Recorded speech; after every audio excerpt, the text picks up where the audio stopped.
Hello, hello, I'm live, I'm back. Let's go. Let's do this. Let's. Alright, I need to make sure my audio is still good. So I'm switching over. I'm also putting on my earbuds and switching to the phone, so I can hear and make sure my audio is good, at least louder. Because sometimes I really don't understand my Streamlabs. 1 minute is really quiet, next is really loud. It's kind of frustrating. Or is it just me? It might be just me. I wouldn't be surprised if it is just me.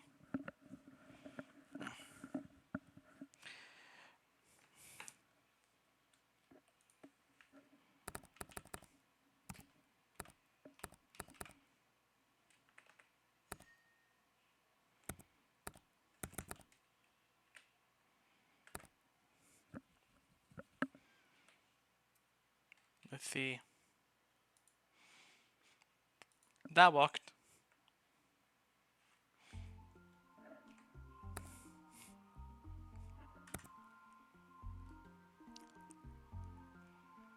Alright. Let's go here. Oh, I forgot I'm in a Discord.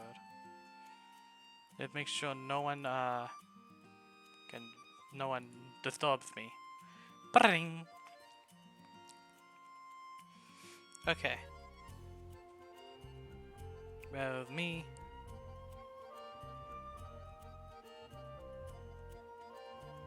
No. I just want to go to my channel. Let me go to my channel.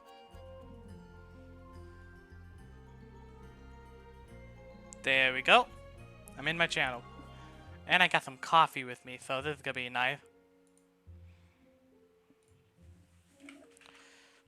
Alright, let me switch to the main and we can get started.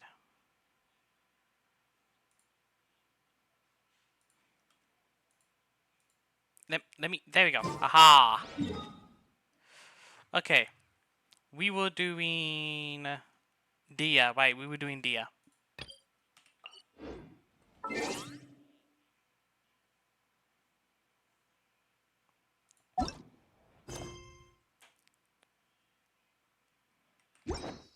Okay, I'm gonna check on the event stuff.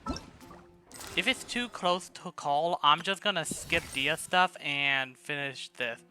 Let's see, 9 more days? Each one takes about a few hours, and then I don't stream until tomorrow always, so I might just skip.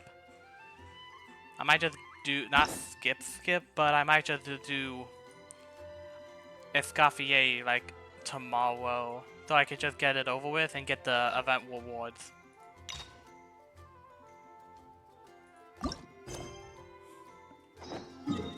Alright, where is it? Let's go over here. The lag. And my dog is going ballistic.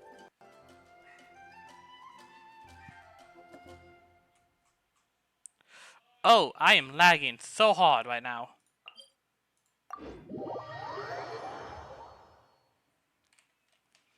This is insane.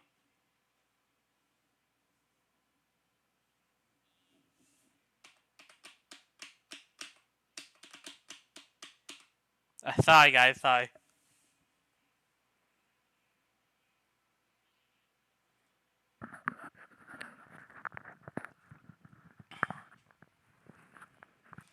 Alright. I hope this is good. I really hope so.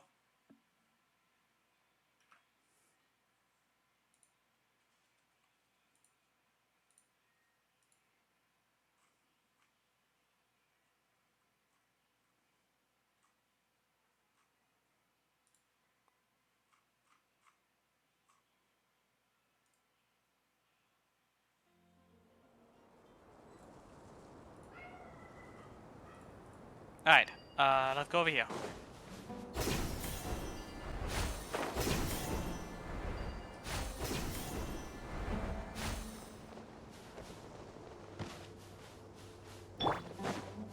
I'm expecting some sort of combat, so Alakino, you're up. Seems like we're in luck. That should be their camp right up ahead. Let's go. We'll finally get to the bottom of this ourselves.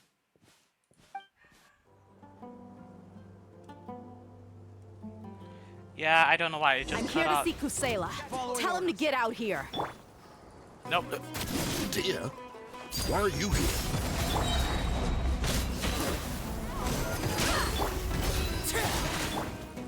Huh? I missed.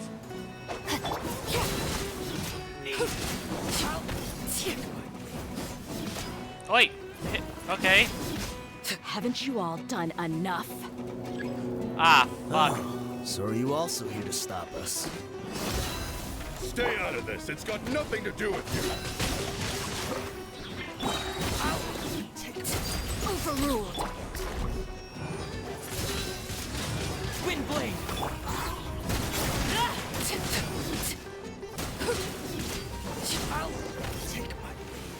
There you go. No, she's so strong. Enough fighting. We all know each other, and I don't want to take things too far. Just bring Kusela to me. There's no use hiding him anymore. Did you understand a single word I just said? Or do I need to bash your skull in some more? All right, everyone, let's all just calm down for a second. Dia, the boss can't come out and see you anymore. He died a long time ago. What? Seems like you've been out of the loop for a while. Guess that's for the best, though. At least, that's what the old man wanted. When did he die? What happened to him? A few years ago, Kusela broke up Dakan al-Ahmar and went to the Deshret's Relics headquarters by himself. So is that when you guys started acting up? We would prefer to call it taking revenge. Every last person in Deshret's Relics must pay in blood for what they did.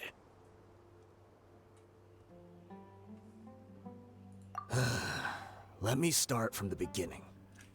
Dia, do you know how the head of the Relics maintained order internally? Overwhelming strength and unquestionable authority? Those were a part of it, yes. But just those on their own weren't enough. They had another tool at their disposal. They called it a person's record. Yeah-oh. Oh no. Oh no. That's bad.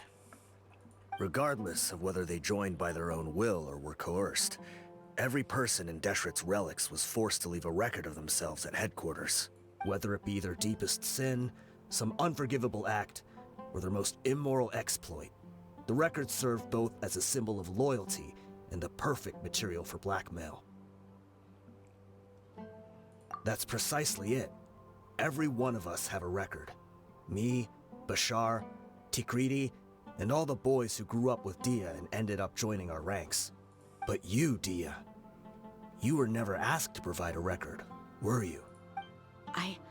I never even knew this was a requirement. You were probably the only person in all of Deshret's Relics who didn't know about it. Ever since you were born, Boss had been trying to shield you from this organization's sinister rules. Ooh. Not only that, but he also banned all of us from committing any nefarious acts. He said he'd take care of the dues we had to pay regularly to headquarters. But in the end, he was just an ordinary person. What could he do? He was forced to go to headquarters again and again to account for missed dues and incomplete records. He'd come up with all kinds of excuses and get beaten up as a result. We all knew he was doing that for you. He wanted to get you out of this world, no matter what it took. And that's why he became a shell of himself and couldn't walk without a cane. Wait, but that doesn't make any sense. I didn't know about any of this, and I'd never seen him get injured or beaten. Because you were too young at the time. How would you ever tell between wounds from a beating and wounds from battle? Oh, that's fucking smart. When you left home after that final argument with him, he seemed to age by a decade overnight. Even his hair went gray. So, even the blazing beasts were... Yep. It was all his doing. Had he not arranged them to come to you, you probably would have been reduced to a pulp before you ever left the desert. A few years ago, Boss said he needed to make another trip to headquarters. He was already pretty weak then, and we all assumed he was going to get beaten again. I suggested that he hand the role of leadership over to me, but he said there was no longer any need, since the Khan al-Ahmar would soon be no more. His words made no sense to me, but that night, we heard that a massive fire tore through headquarters and razed everyone's records to ash. Everyone gained their freedom that night. Many members fled, not just from our ranks, but from the other brigades as well. But how could we leave with a clear conscience? All of us who knew exactly what had happened. The boss can't have just died for nothing. Those heartless jerks at headquarters took him from us. From that point on, the sole purpose of the Khan al-Ahmar became revenge. The big fire that boss started was quite a blow to headquarters' strength. It's given us the opportunity to launch our attack. Even though we're outnumbered, we vowed to see our revenge through to the very end. There were people from headquarters who changed their names and went into hiding. Some fled to other brigades, and others escaped to the rainforest. But we won't let any of them escape our wrath. They'll all pay for what they've done. We've suffered plenty of losses as well. To keep going, we need an enormous amount of supplies, from food and medicine to weaponry and explosives. All we can do is exchange our loot from Mora, and then use that to get supplies. We forged Boss's handwriting and sent out many letters to his former friends. Thankfully, many people were willing to come to our aid. We were also able to attract many mercenaries who shared our goal. We've Jesus endured Christ. unspeakable pain to win many impossible battles. Deshret's relics have become weaker and weaker, and now we finally have an opportunity to directly strike their headquarters. Paimon doesn't know what to say anymore.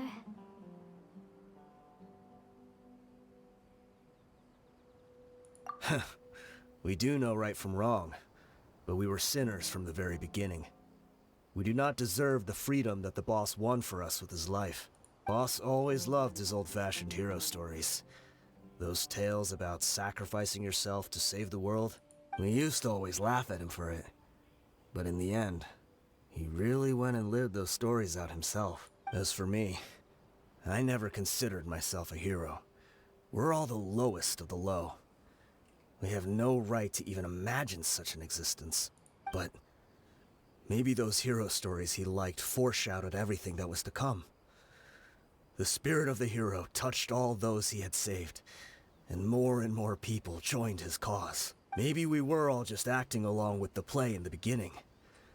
But as we acted the parts and recited the lines, we were drawn in. And now, we want to see the story through to the end. That's okay, that's fair, but dude, you guys are going about it the wrong way. You could have done way more in a better way. I'm sorry, Dia. I know you always found us insufferable ever since you were young. Just think of this as a madman ranting. I'll go with you. Huh? Dia? You wanna go with them? I grew up with these guys, and I know they're not bad people. It's just that some situations get so bad that it's difficult to tell good from evil. All I know is that Deshret's relics must be destroyed. Furthermore, I want to go see the place for myself. I want to know if my father is still there. I know you don't want to get involved in this, so there's no need for you to tag along. I can do this on my own. Yeah. Paimon Yeah, feels no, like we we're don't going regret with it you, if we don't whether see you this like it through or to the not. end.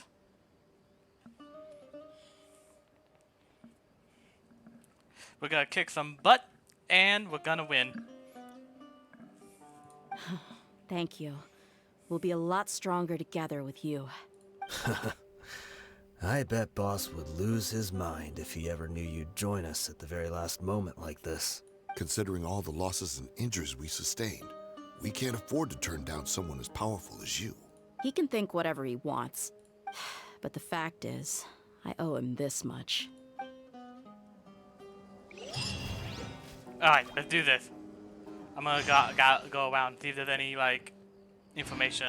I guess it all comes down to this. What a bummer. I just had to get injured now, right before the final fight. Be sure to punch one of them for me. Of course, dude.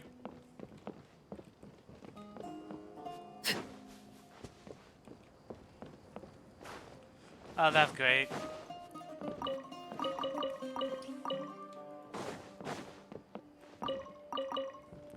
Alright, so let's see where they are. Oh, way over there.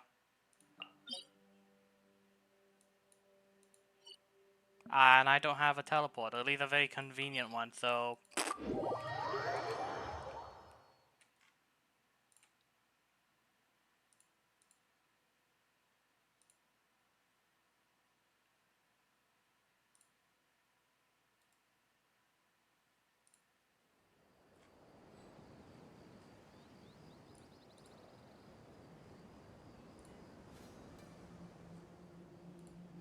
I should private for now.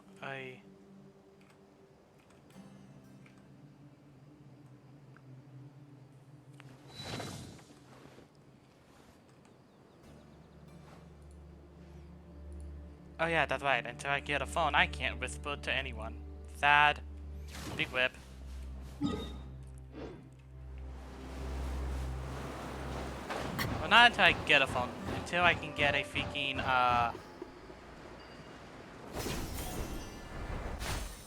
until I can get my phone data.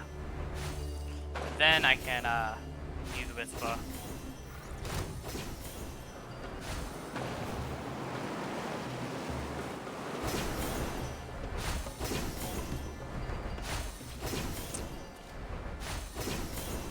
Is this the entrance? We sure didn't run into much trouble on the way here. Should be. I don't think they have enough manpower left to post guards and defend their perimeters.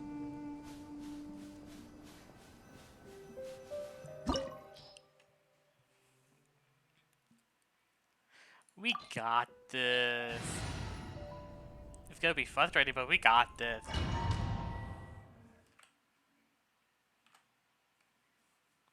Hello, new person. How you doing?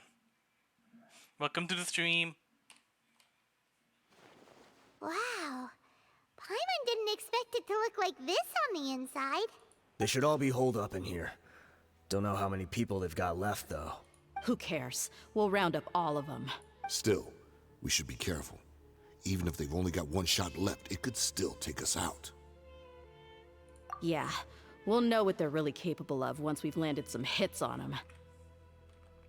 Deshret's relics may have been a force to be reckoned with before, but their name means nothing now. Yeah, they don't stand a chance with you here. I'll take the lead. I've been here once before. Alright, let's do this. Oh.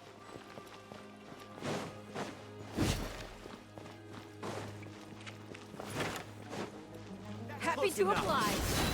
You are not welcome here. Lady back.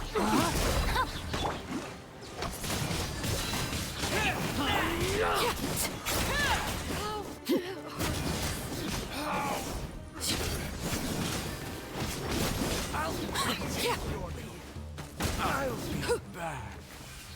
I doubt that. Rain outlines your fate. Overruled.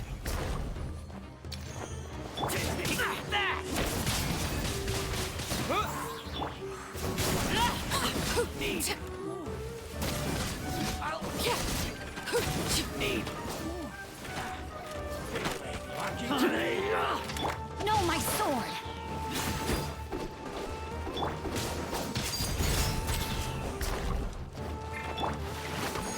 Wait.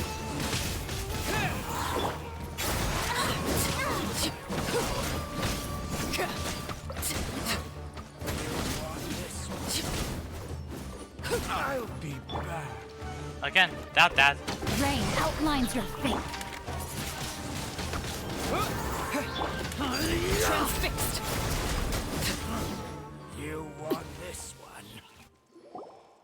This way, follow me. We're almost there. Alright,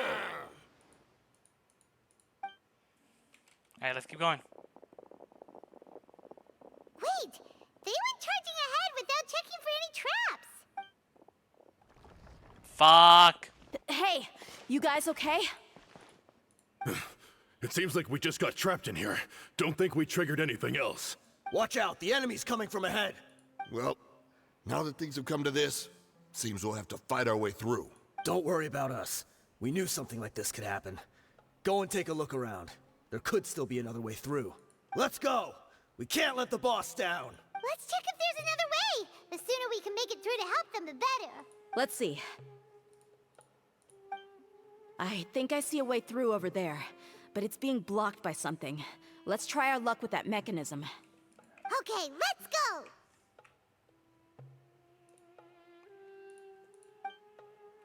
That took too long. Alright, let's do this.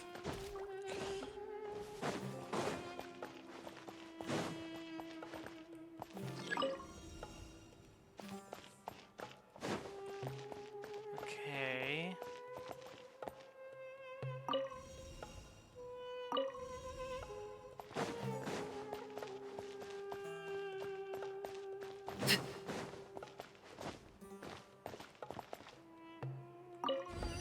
Nope, okay. That was right.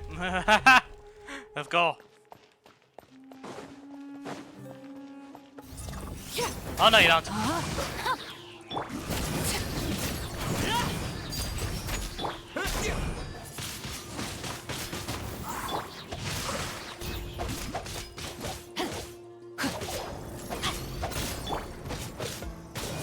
There we go. Yep, I knew it.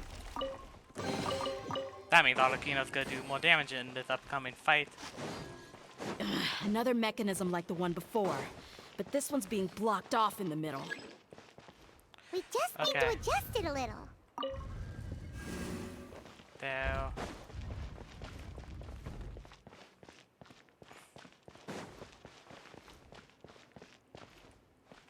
Lower. Really? Does nothing else? Alright. No, I'm not gonna complain.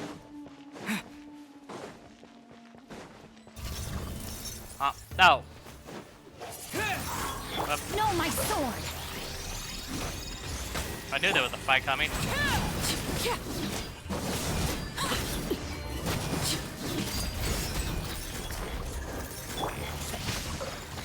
Oh, nope, denied.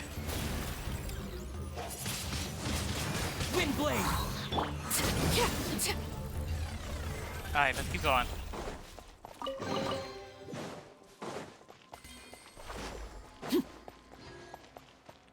Okay, 3v1.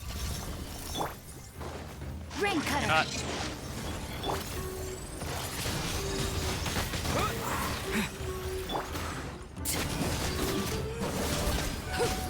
Laid bare.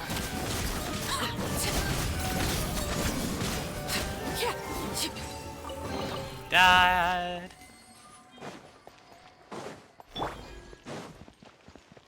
Oh, fuck. Body and mind. Time to act. Okay, so this needs to be purple.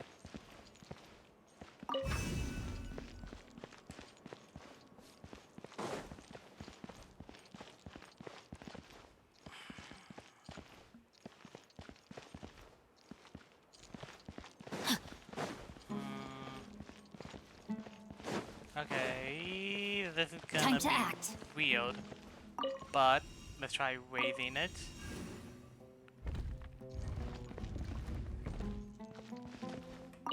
There you go.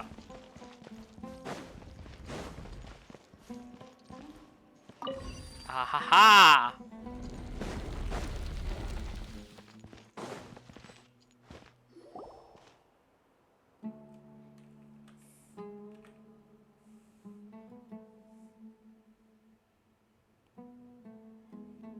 I wasn't expecting anyone to make it through from the other side. But as a desert dweller, I suppose we should be used to our folks defying all expectations.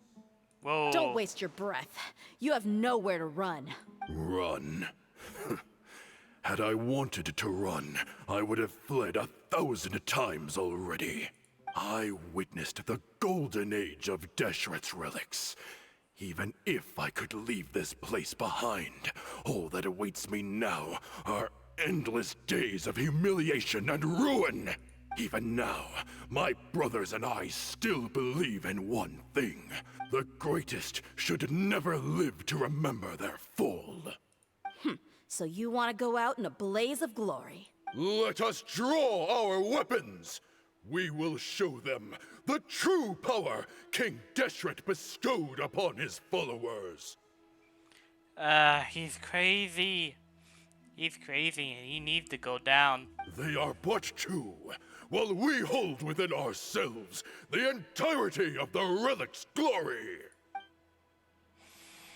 Wave one, charge! Eliminate them!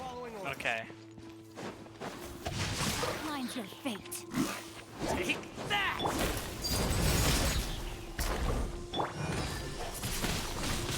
Wind blade!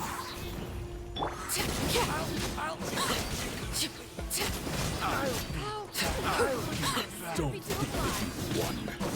We're just getting started. Transfix.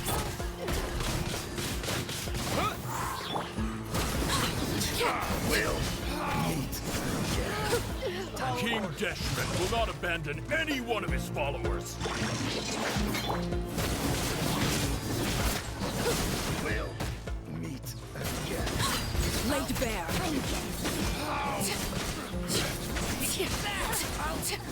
Brothers! This is where we prove our faith. You all just wanna die? The brightest Nope, flames he's dead. burn fastest. And we have no revive. None of us Okay. plan to leave this place alive!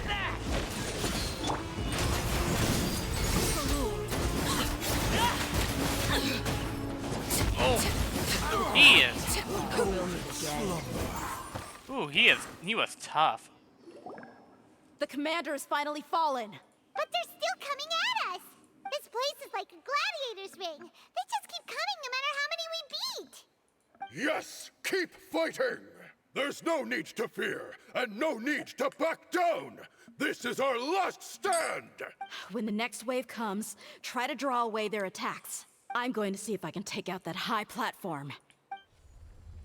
Not yet. Reinforcements, baby. Get out of my way! Come and face me, Mishal! Ugh, so they've broken through the front as well. Apologies, Lord Michal. They fight like absolute madmen. No matter how much we throw at them, they just keep coming for more.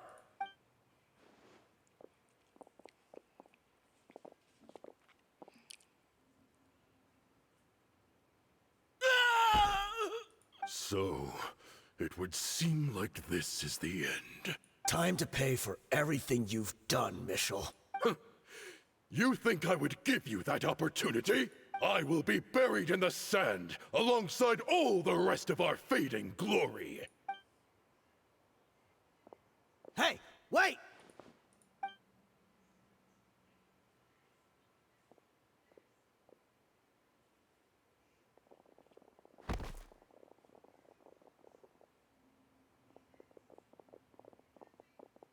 We were too late.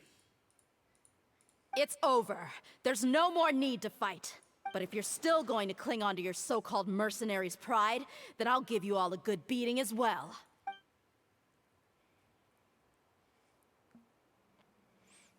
Hey, Dia! I found the mechanism. I'll get you all back up here right away.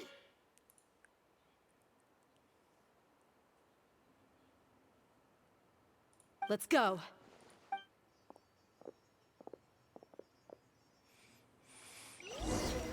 Oy.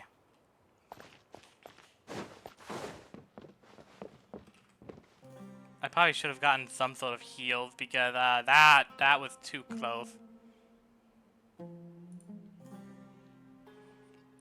Not heals, revives.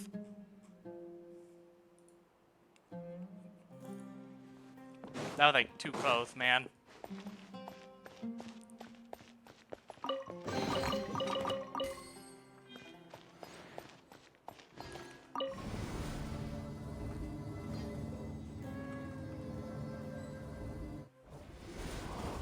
Who are you filthy rats? And why are you always pestering us? You call yourself a member of the infamous Deshret's relics, and you still can't even tell who's made it all the way to your headquarters? Who knows what intent a bunch of rats may have? We try to catch a couple, and you all just show up on the other side instead. How are we supposed to figure out what you're after? Hey, have you ever heard of a man by the name of Kusela? Why would I know? It's not like I'm in charge or anything. This is your last chance to talk. Hey, I said I don't know anything. I'm just an average member here. I'm telling the truth. If you're here to find someone, why don't you look through the records yourselves? Who can remember every name and face with so many people coming in and out every day? The irony. His life became a light for so many, yet to others, it wasn't even worth remembering. Where's the records room? Answer me! It's right over there. All the files are in there. You can go through them as much as you want. It's not like any of them still matter anyway. I mean the old records room. The old records room? You mean the one that got burned down? Kusela. Ah, yeah, I remember him now. The guy who could hardly walk. Watch your mouth. That's our boss you're talking about. He was definitely faking it. We all let our guard down as soon as we saw him come hobbling in. But in the short time it supposedly took him to take a dump, he'd already gotten away and started a fire in the records room. He couldn't have possibly outrun us if he wasn't a fraud. And after that, Deshret's relics fell into complete disarray. Stop wasting our time. Every one of us here is perfectly aware of what he had done. Tell me, where is the old records room? It's just over there. Go see it for yourself if it means that much to you. There's nothing left in there but ashes. No human could ever survive that kind of inferno. Bashar, Tikriti, let's go. We'll leave the others here to guard these guys. Spare them no mercy if they try anything.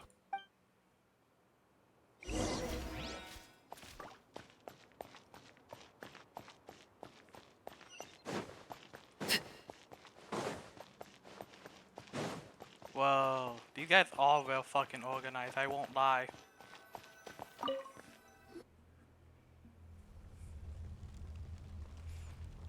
I need to grab that soon.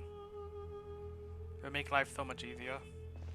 So, this was his final destination. How did he do it? Getting past all the guards with a limp and sneaking in here to start a fire? If he was nimble enough to do that, then he must have been able to get out of here after starting the fire, right? Tia. I'm sorry. I know it's just wishful thinking. Let's look around. Maybe we can find something that's been left behind.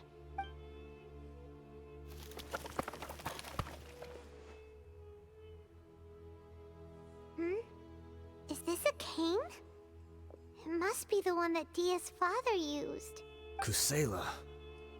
Oh no. Thanks for everything, boss. We're fortunate to somehow find that cane after that fire. Let's split up and look around some more. What if something else has been left behind? But what else could survive a fire like that? Huh?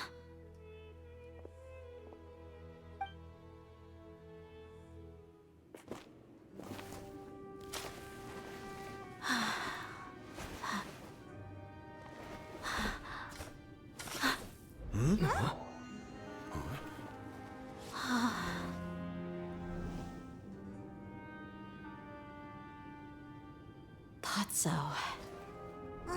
Wait! Isn't that the toy sword you played with as a child?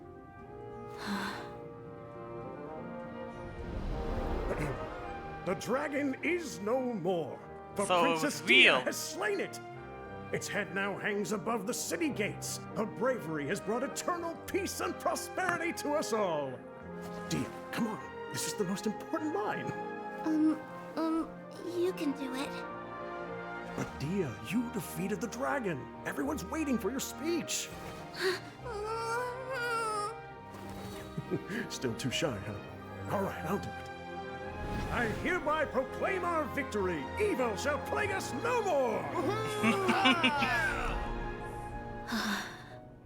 It was a real sword.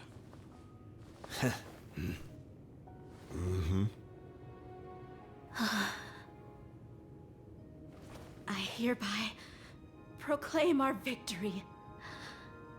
Evil shall plague us no more, Dad.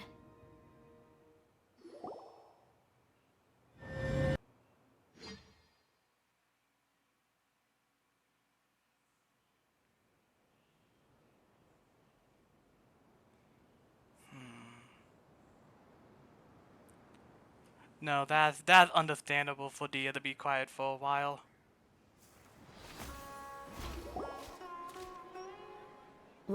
What's this? Wait, I really want to, but it's too, you know what, light in the mood. Don't you remember? You asked Paimon what she would do if she were to wake up tomorrow with loads of money. And Paimon said that she would get boatloads of tasty snacks. You looked super confused at the time, but said it was an adorable thing to say. These opportunities don't come by often. So today, Paimon's gonna treat you to a special crash course on Paimon's life philosophy. Hey, this way you get something from the both of us for the price of one. Anyway, the point is that you should eat to your heart's content. You'll feel better for sure once you've gotten something in your tummy. Dunyarzad will also be here shortly. She's already heard that we're back. Aw, thanks, you two. Honestly, this is very unlike me. I just had a lot on my mind on our way back, so I didn't know what to say. Oh no, that is completely understandable. Not only didn't know you lost your father was doing everything he could to keep you out by forcing you out. Hey. My chest was filled with all kinds of intense emotions. They just shook me even more than all the feelings we've shared during our previous adventures.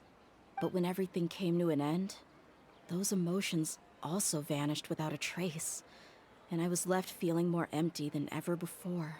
It was as if I'd lost the thing that was most important to me.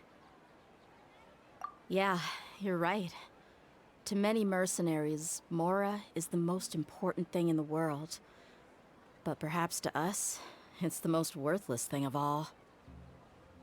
Idrisi and the others all used to say that they would quit if there was no Mora to be had. But when it came to avenging my father, there was no Mora to be made anywhere. My reality shattered when I found out that the father who always told me hero stories was in fact a bad guy. But look at me now. Am I any different? Despite all my promises about never forgiving him and never trying to understand him, I still went to such lengths to find out the truth, and nearly even shed tears for his sake. We're hypocrites. All of us. Yeah, you're right. It's just a pity that we often only recognize our true feelings after it's already too late. You're back! Are all of you alright? Ah, there she is. Yeah. Many people from the Corps of 30 came over, and I just wrapped up everything with my dad. All I can do now is wait for their verdict. Huh? Dia, you're looking quite down again. Paimon will explain. A lot happened while we were gone. I'm sorry. I really should have controlled my emotions better. I just... It's all right, my lady. You were hurt by all of this as well. Truth be told, I'm starting to feel a little guilty watching you cry like this. Dia, your pain must be even worse. You shouldn't need to comfort me. Hey, don't worry about me. If anything, this whole thing has finally shown me the difference between illusion and reality. My father probably thought that people could settle into new lives as long as they moved to a new environment. That thought has even crossed my mind a few times. It's like saying, what's wrong with adapting to a new life? However, there was always something deep within my mind that refused to accept it. This impulse brought me great turmoil, and even made me feel ashamed for turning my back on your father's kindness. But now that I consider it again, it all makes sense. The desert sands are a part of who I am, and I will never be able to lead a peaceful existence. I understand how you feel. That doesn't mean I won't be making any changes to my life, though. As an example, I'm now thinking about taking on some small odd jobs. It's just like Idrisi said. I also want to catch up to my father and become a character in his play. Even if the ending of the story may be childish and ridiculous, it won't really matter. Isn't that neat, though? Oh, you'll be a whole new kind of mercenary, one that's not out for Mora. Why don't we go for a change of scenery once we finish eating? What about stopping by the Grand Bazaar again? Right. You said you wanted to get a rug for your family. We'll Yeah. I can't thank you enough for taking care of me this entire time. Dude, you lost so much stuff without even realizing it. It is not your fault. You needed someone.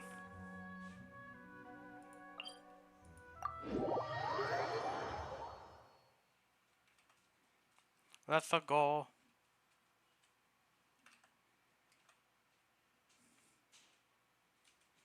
Doom, doom, doom, doom, doom. Oh wait, I was coming here to heal.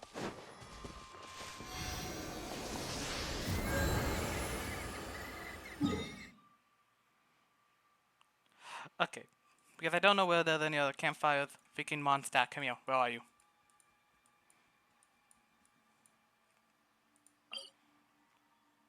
Teleport! I need to grab that now and get tired of this.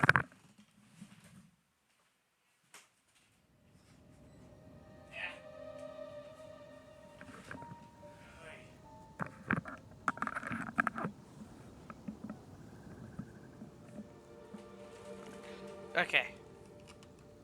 Bam. Ah, much better.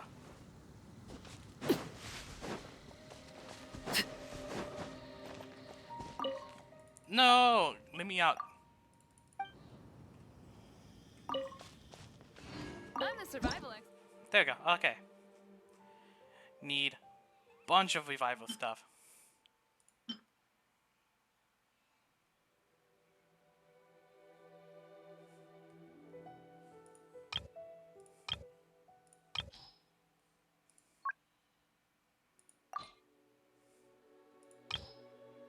No. I mean, that makes it easier, I guess.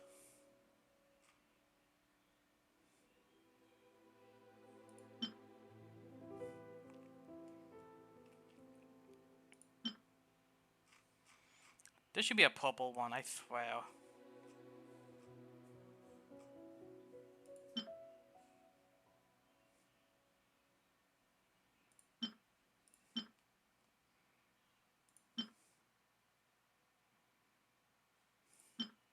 F it, I can use the, use this one. Nope.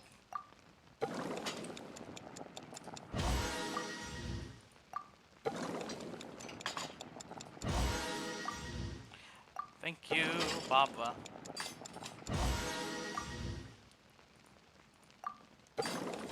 Ah! Be gone, ad.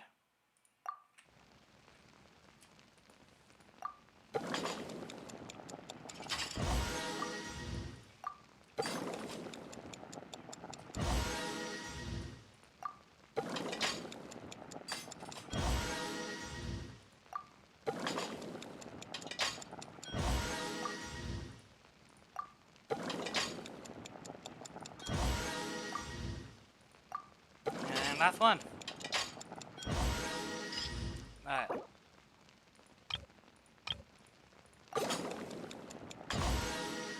There you go. I have a bunch of revives now.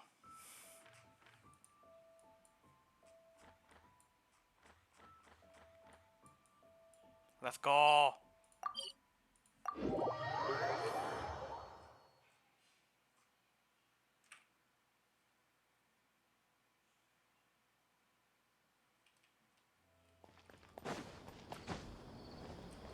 Down we go. Over here, wait, no, okay, woo.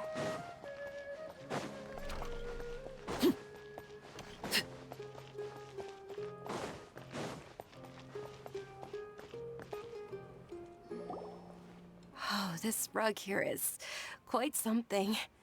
The craftsmanship is exquisite, and the fabric is also of high quality. Ah, here you are. Finally, I found you. Hey! Aren't you that mercenary who bit his tongue? You can still talk? Wait, are you here to take revenge on us? What are you talking about? Do I look like I could take you all to a fight? I just came here to give you something.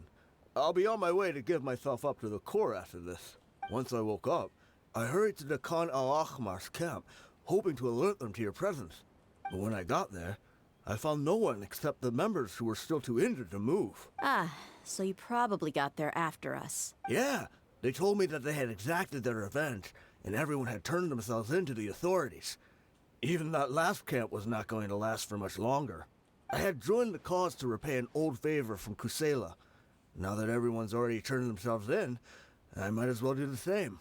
One of the injured members gave this box to me, and told me that it contained some of the old man's last possessions. Everything left in the camp will get confiscated, so I figured I should get this to you before the Corps could get their hands on it. Thank you. No worries. We are all just living our own truths.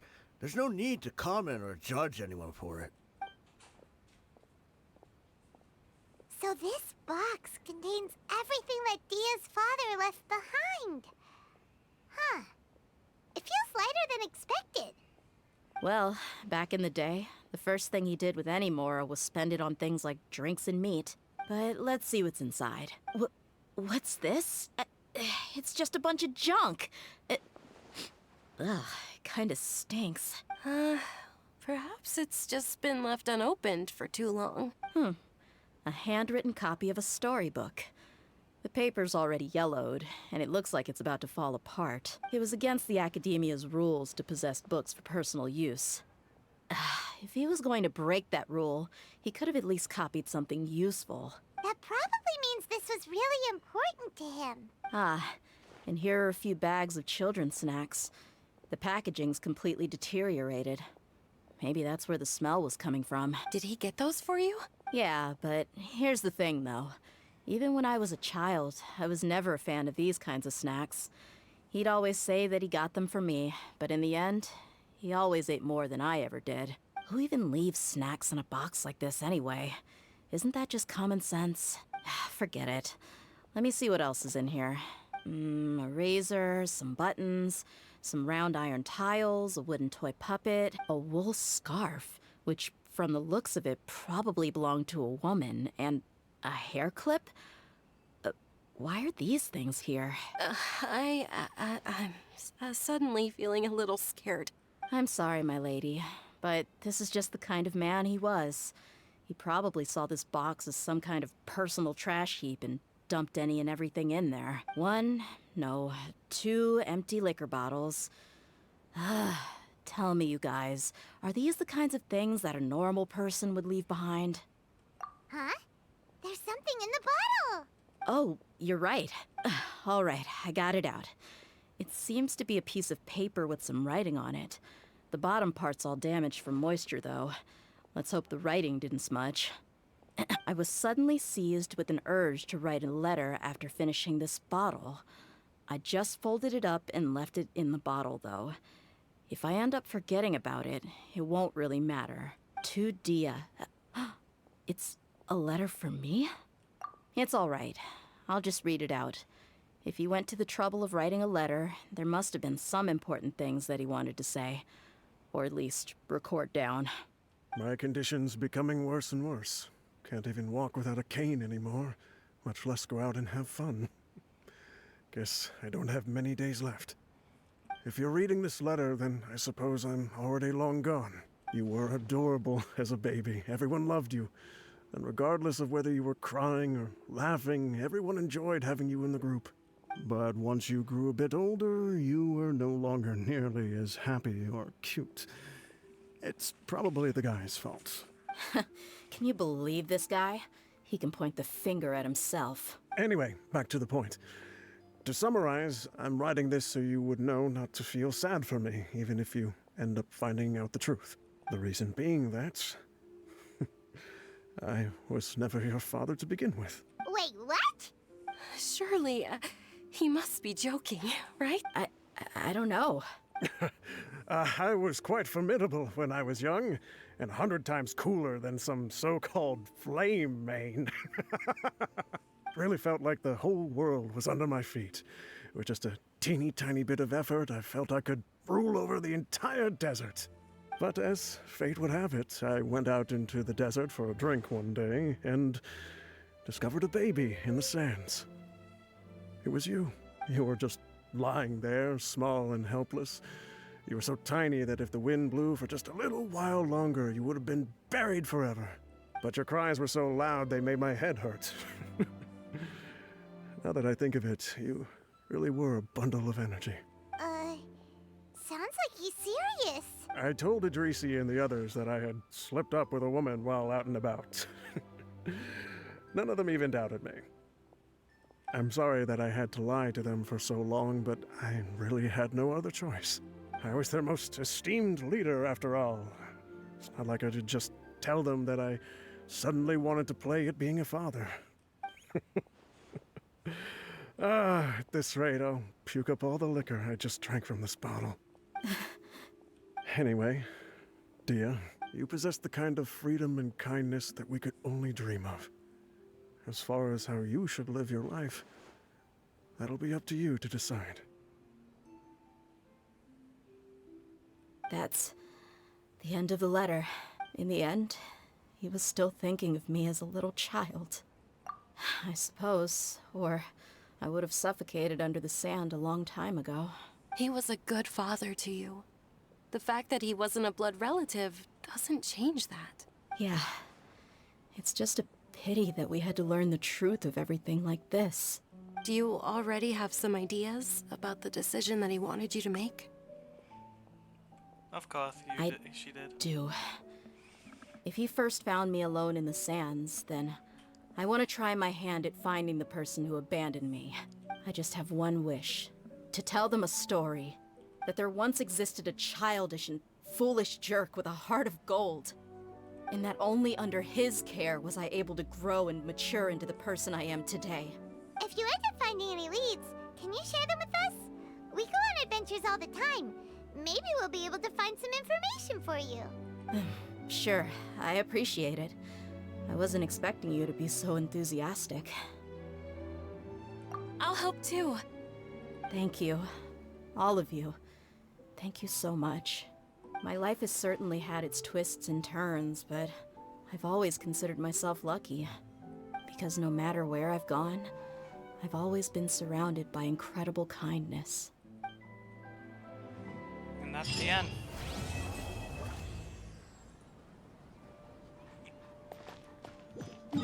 Alright, this gonna be a part 2 at some point, because seriously, that's such a cliffhanger and an opener.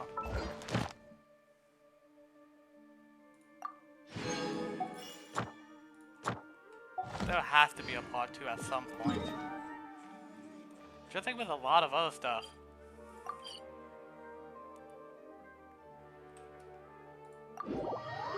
I also believe, like, Nahida might get a part 3.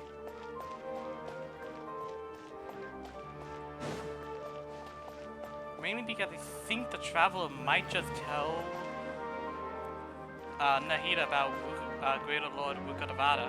Ad Astra Abyssosk. Welcome to the Adventurers Guild.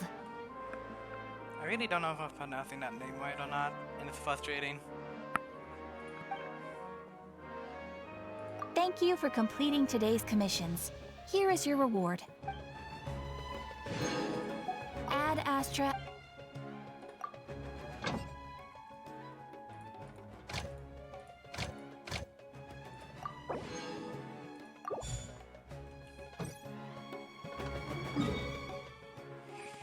Ow.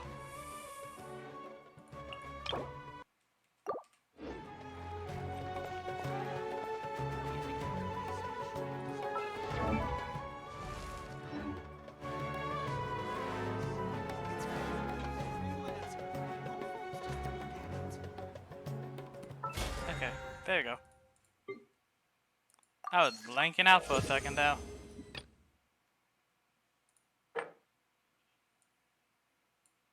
Alright, let's get this one.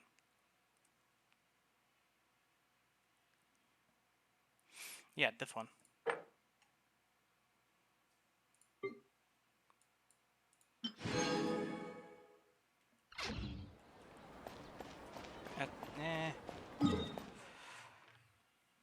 I should really actually just keep continuing.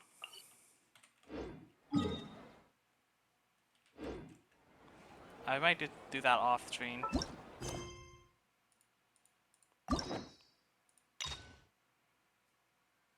Baiju!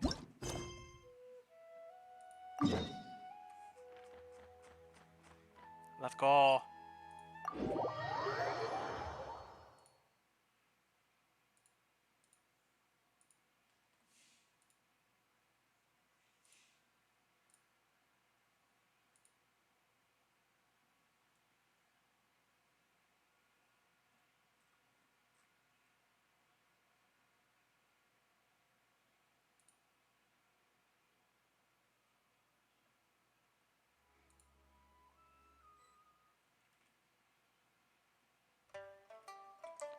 Alright.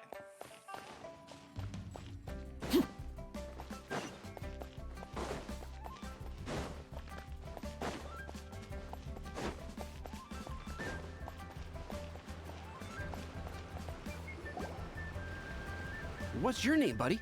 Are you here to buy some medicine? Where are your mom and dad? Are you lost? No, I'm not.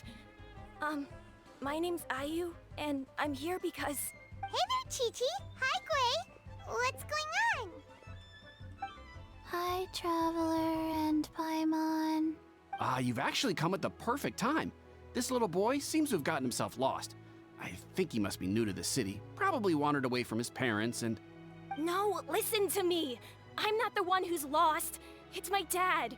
Your dad? How does a fully grown man manage to get lost in Liyue Harbor? Well, my dad's always been kind of forgetful. In the past, he was just a little slow to react sometimes. But I'm worried that it's getting more serious. So, what about your mom? She went out a few days ago to gather some herbs for my dad, but she still hasn't come back. Meanwhile, my dad's been getting worse and worse. I remembered that the owner of Boo Boo Pharmacy always runs a clinic in Chingsa Village during the Lantern Rite, so I thought, why don't I take Dad to Liyue Harbor to see him there? When we got to the city gate, I took a moment to ask the Millelith guards for directions to the pharmacy.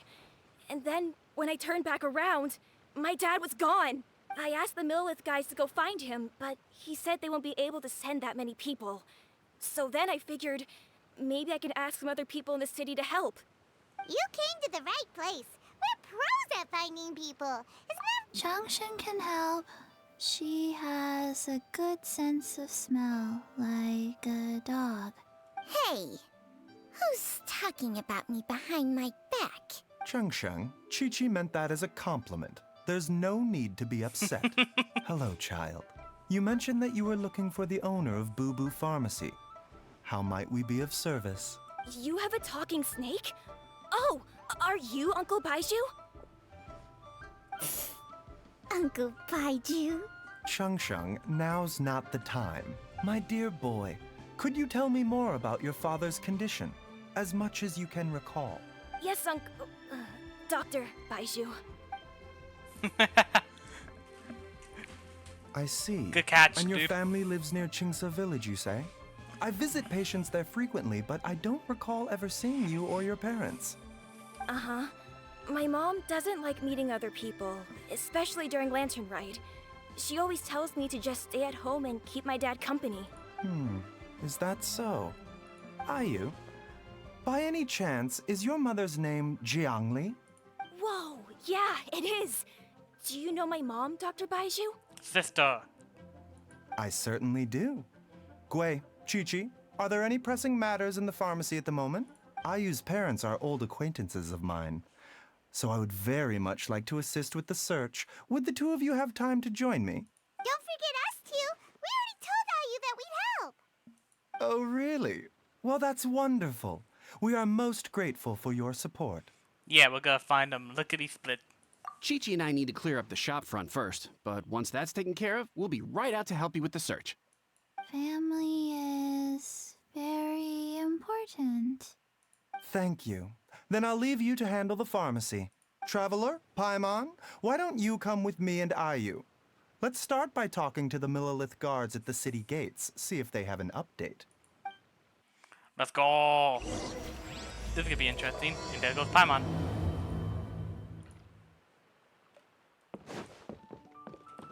His family. We have to find them. Can you believe that little boy brought his father all this way to see the doctor? Oh, what a remarkable child. I didn't even know how to buy medicine by myself when I was his age. You know, that kid is quite good. He's pretty good. Wait, what? Are we going the wrong way? We went the wrong way.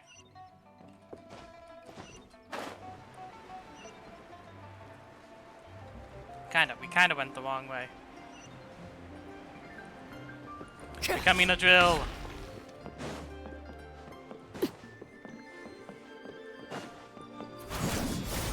Looks like these two are talking. They searched to the north, but couldn't find anyone who matched the description. Well, that complicates things. The city folks say there's no sign of him either. We need to start looking further afield. But where are we? Excuse me, sirs. Have you found out anything about my dad yet? Ah, hey there, buddy. Dr. Baiju. What brings you out this way? The boy asked for our help, so we're here to join the search. Any new developments to update us on? Oh, thank goodness. We were just discussing how we're running out of manpower. As for updates, I'm sorry to say that we've searched the surrounding area thoroughly, but didn't find anything. The guards at the crossing up ahead said they hadn't seen anyone either, so we don't believe he was heading towards the Guili Plains. But it is possible that he was bound for Luhua Pool. Ow. Luhua Pool? The terrain there can be tricky to navigate. Let's hope he hasn't run into any trouble. You will? Oh, great. We can't thank you enough. Sorry we weren't able to find your dad, buddy. That's okay. Thank you for trying. Let's go. Alright, way over there. I need to figure out how to fucking unlock you, if I'm being honest.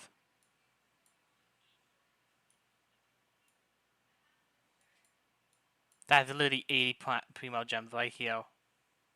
And I don't know how to unlock it.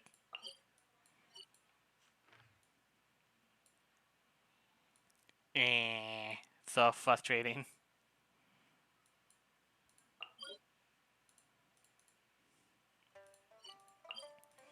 That is closer, technically.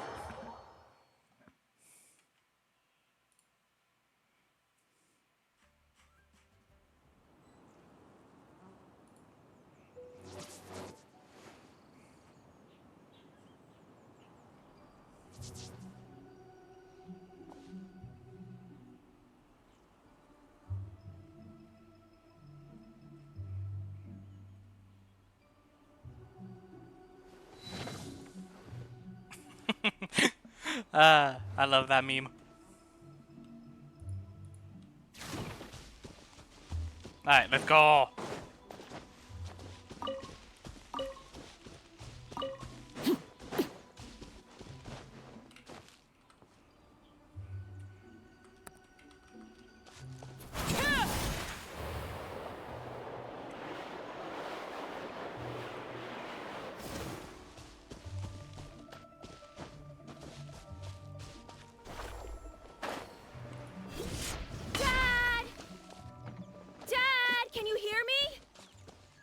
Oh, we found someone.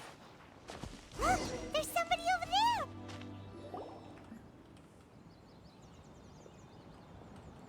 Oh no, it's... Hey, you! Stop! Don't go any further!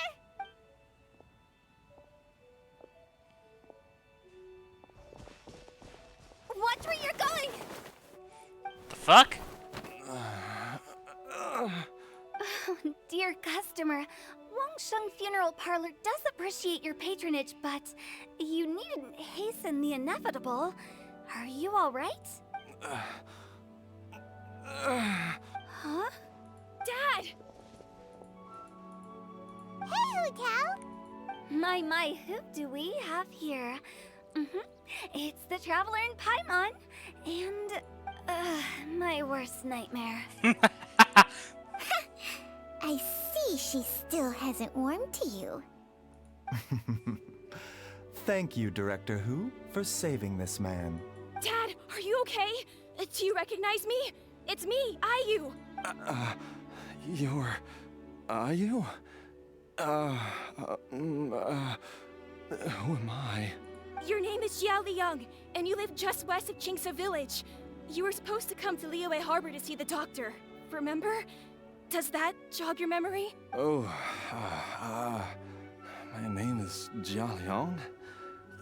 Liyue Harbor. See the doctor? Yes, I'm Jia Liang, and I need to see the doctor. Wait, why do I need to see the doctor? Uh-oh. He seems in really bad shape. We need to get him back to Boo Boo Pharmacy right away. Sorry, Hutao. Gotta dash. Dinner's on us next time. Hold on a second. You're not seriously thinking of taking him to Boo Boo Pharmacy in this state, are you? Huh? Why not? What's the problem? Come on, Baizhu. Don't tell me you haven't noticed it. Didn't your master teach you how to spot the signs? Why do I get the sense that you spotted them right away, but you're planning to use it for your own ends? Use what? What are you talking about? Paimon's lost. There are traces of god remains in Jia Liang's system. Oh, yes, but more importantly, they're on the verge of an outburst. If that happens, the consequences will be unthinkable. Paimon, sorry. What? Oh, fuck. I... God remains? There's no need to worry, Director Hu. I have methods of keeping them at bay. It is the sworn duty of all who practice medicine to cure illnesses and save lives. What reason would I have to neglect a patient in need who is right there in front of me? Besides, it was my late master's dying wish to be able to save this patient in particular. Perhaps out of respect for him, you could give me a day's grace so that I have time to treat him? Now you're bringing my great-uncle into this? Baizhu, just what are you planning this time? Merely to cure this man, nothing more. But of course, if you have any doubt as to my intentions, you are more than welcome to accompany me to Boo Boo Pharmacy and monitor my activities. Oh, really? I thought I was persona non grata at Boo Boo Pharmacy. You're being unusually generous today. Okay, deal. We're not gonna solve anything by keeping Jia Liang here. I'm happy to do it your way, but only for my great-uncle's sake and the travelers, of course. Sorry, but I'm You must be pleased I'm you brought playing. the traveler along. Otherwise, this would have been a much more vexing ordeal. Well, time is of the essence. Let's get ourselves back to Boo Boo Pharmacy at once.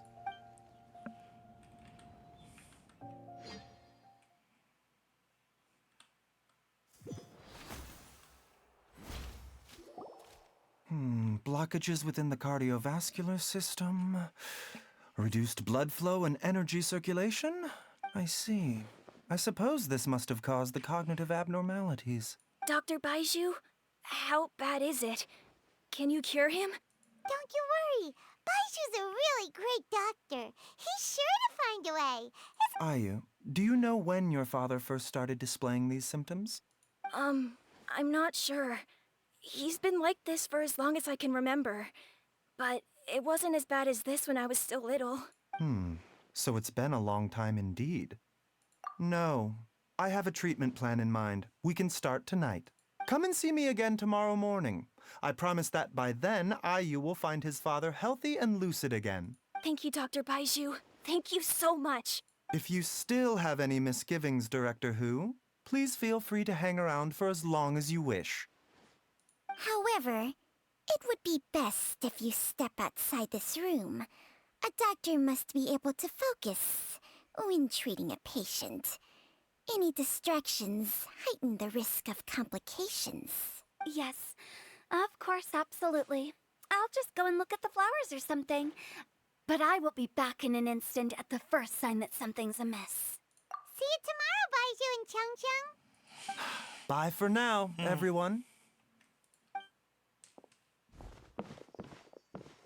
Are you ready, Baizhu? Ready as I'll ever be. I'm used to it by now. Come on, let's get started. Hi. I wish I had my own desk and share at this point. Well, that ends well, Oh well. huh? You know, Paimon's kind of curious after hearing Baiju mention those people from his past. What do you think they were like? Yeah, you must be curious too, right? Let's go see what we can find out while Baiju's busy treating Ayu's dad. Hey. Where's Hu Tao? I want to see if Hu Tao's nearby.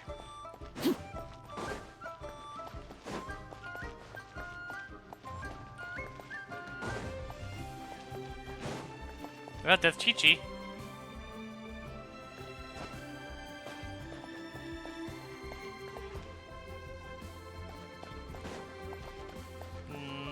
But no Hu Tao.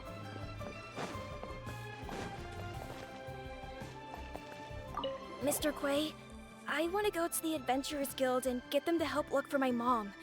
Should I take anything with me? Well, you need enough cash to pay their fees, and there'll be some paperwork to fill out. I can come with you if you like. Wow, these two are hard at work. We probably shouldn't disturb them.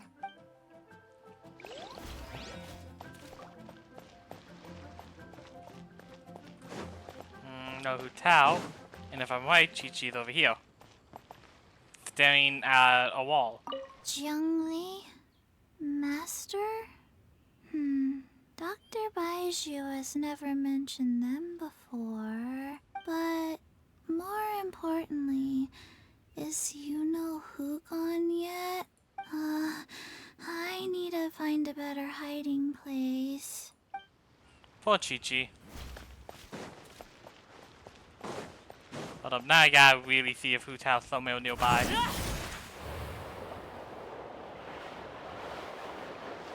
Nope. Nowhere nearby. Sad.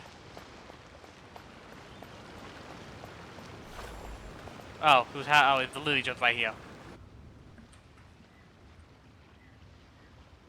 While I'm idling time on admiring the scenery, the spectacled snake-bedecked doc's doing surgery. Hello, you busy bees, and what do you have to discuss with the funeral director today? Actually, don't tell me. Let me guess. From the looks on your faces, you've got some questions for me. Guilty as charged. So, we were just a little curious about Baiju's master. What was he like? Oh, and also, how come you and Baiju could tell so quickly that Jia Liang had god remains in his system? Because one literally has a god, literally on his shoulder, and second, she's trained to sense the spirits. And some other stuff here now. Heck, her grandfather is also a god, I believe. Or uncle, or something. I know Zhongli is related to Hu Tao. In some way.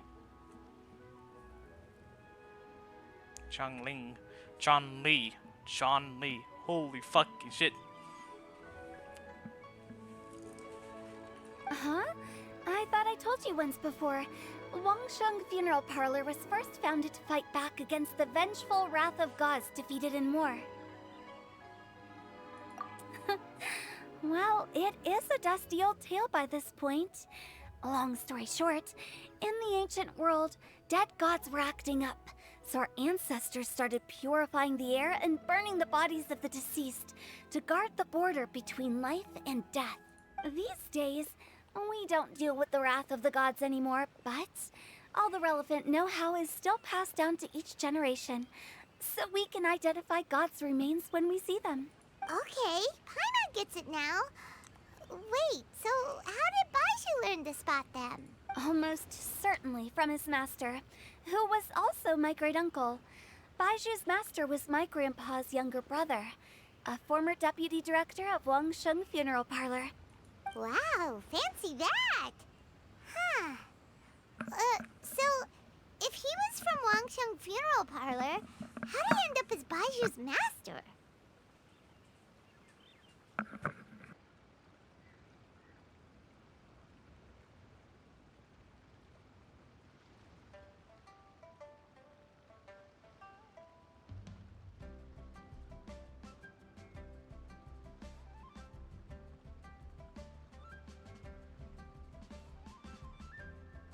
Alright, give me a second. My nephew is coming, so hold on.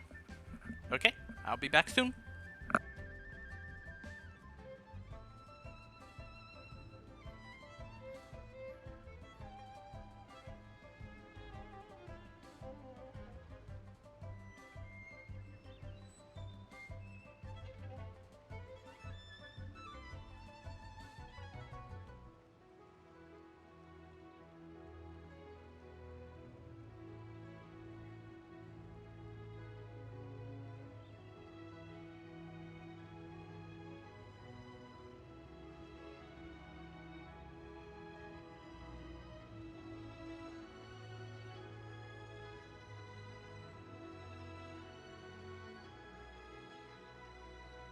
Okay, I'm back. Let's keep going. According to my grandpa, he and my great uncle once went traveling together when they were young. They ended up at Chen Yu Vale, where they met a pharmacist. Oi. Yo, bud, man. So hard sometimes to keep on. That pharmacist must have cast some sort of spell on my great uncle, because after that encounter, he suddenly announced he wanted to leave the family business and go practice medicine instead. My grandpa had a huge argument with him, but he couldn't convince him to stay. So my grandpa inherited the funeral parlor, while my great uncle stayed in Chen Yu Vale to practice medicine. They never spoke to each other again. Funeral director to doctor is a pretty big career change. Kinda hard to imagine. But why did it drive a wedge between them for the rest of their lives? That seems a bit extreme. If he had just become a regular doctor, there would have been no issue. After all, the Wangsheng funeral parlor wasn't unlike a regular doctor's clinic in the early days. But according to my grandpa, the pharmacist they met had a very ominous aura about him. And on top of that, the kind of medicine practiced in the Chen Yu Vale tradition goes against the natural order of things. In what way? Don't know. My grandpa didn't know the specifics. And you've seen how wary Baizhu is around me. He'd never tell me anything. But even that says to me that he definitely has something to hide. One thing I do know about Baizhu is that he's obsessed with the idea of immortality. But whether that has anything to do with what he's hiding is hard to say. Anyway, so I will be sticking around here for now to keep a close eye on the situation. Maybe tomorrow I'll finally figure out what he's up to. Alright, that's interesting. After all that, it seems like we have more questions than answers. Never mind. Lol. We'll just have to ask Baizhu himself about all of this tomorrow. Infinite Beyblade. Not Beyblade, Infinite Drill. Dang it.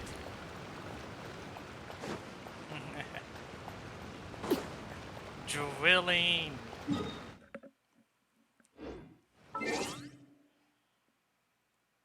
Alright, time.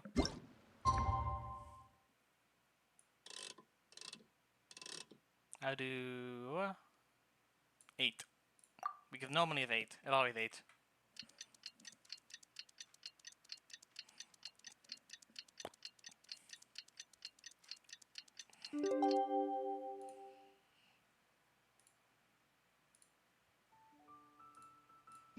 You're not double over, it's so annoying, but hey, I need to make sure I can actually, It's a new day! Let's go back to Boo Boo Pharmacy and check out how Jia Liang is doing. There you go.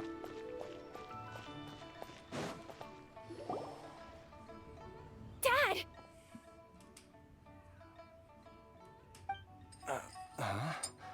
Oh, are you? Dad, you remember me! Yes, I remember now. Oh, Ayu, I'm so sorry. You must have been worried sick. Has your mom shown up yet? She's been gone for a while, hasn't she? Don't worry, Dad. I got the Adventurers Guild to help us look for her. And Dr. Baiju's gonna help too. Right now, All you need to do is concentrate on getting better. Great. That's wonderful. I can't thank you enough, Dr. Baiju. My pleasure, really. It's the least I can do to honor my late master's dying wish. If anything, I should be apologizing to you for not making the time to visit in all these years. Not at all, Dr. Baiju. It's only because Jiang Li... What was her reason again? You're still in the early stages of recovery, so you'll need to take it easy for a while. Take it slowly and try not to overexert yourself. I suggest you stay at Boo Boo Pharmacy and rest for at least the next few days. Director Hu, do you have any further reservations about Jia Liang's condition? It seems like the evil presence is gone after all. You really did manage to suppress it, huh? But how did you accomplish this in a single night? That would be a trade secret, I'm afraid. If that gives you any cause for concern, you may continue to monitor Jia Liang for as long as you wish. Though I regret to say that Boo Boo Pharmacy cannot offer to reimburse Wang Sheng Funeral Parlor for any revenue lost in the meantime. Oh, come on, Baiju. I'm not that unreasonable.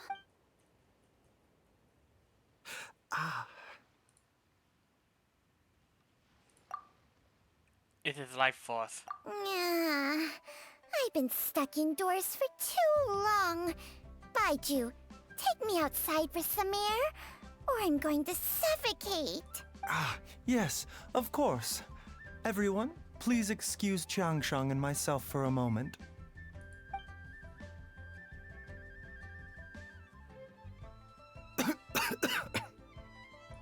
Suffering now, are we?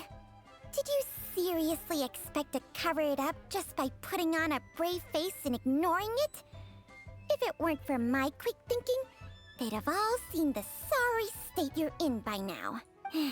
But in any case, why must you keep this a secret from everybody?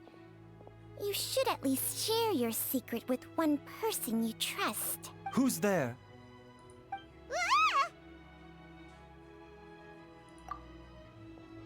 Why did you follow us here? Oh, it's nothing. I just needed to get some air. As if. What did I just say about putting on a brave face? Traveler, Paimon, the truth is, Baiju did not cure Jialiang's illness. Instead, he transferred some of his own life force to his patient to temporarily subdue the poison in his system. Baiju, can you please explain all of this?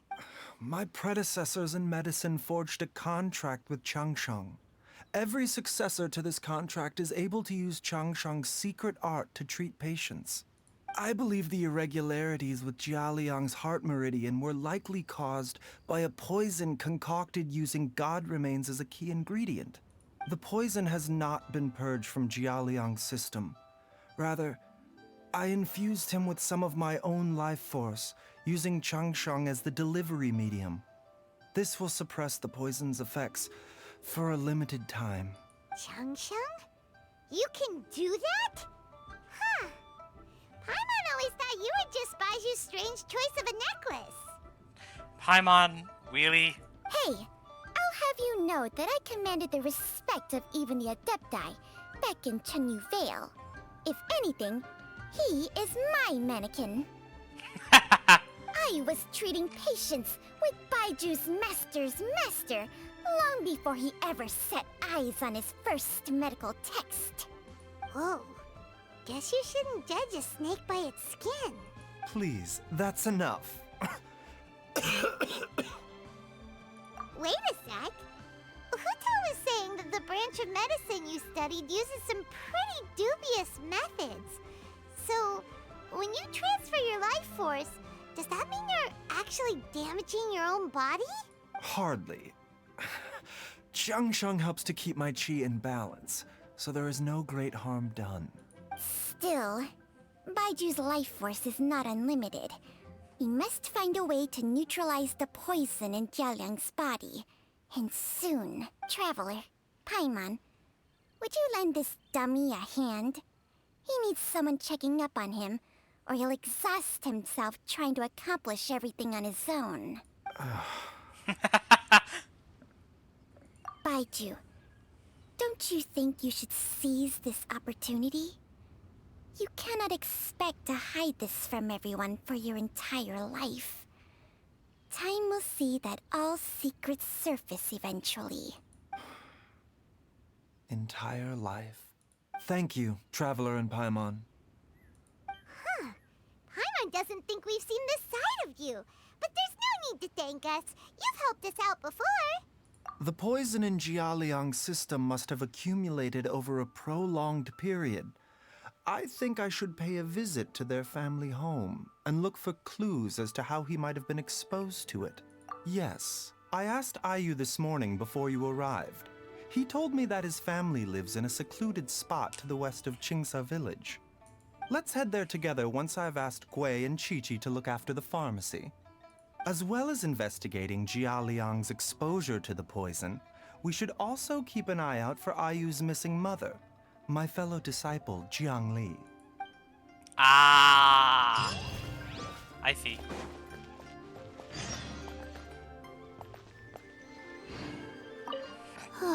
She's finally gone.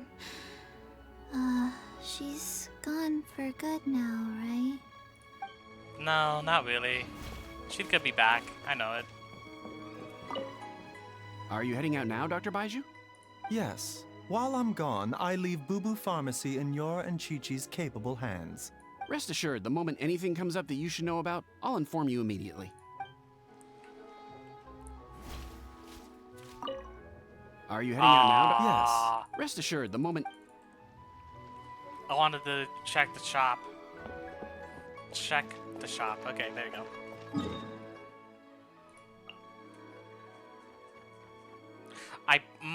I didn't even notice this building.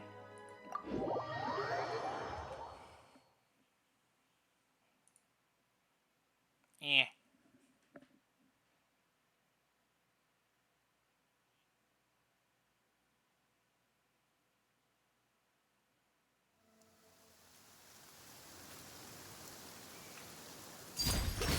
Okay, I didn't want to do that, but alright.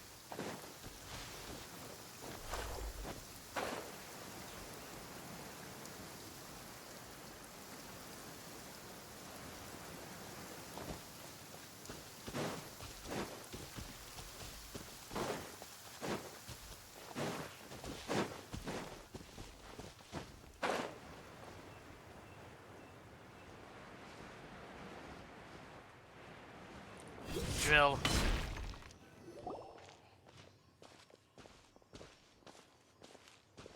Whoa!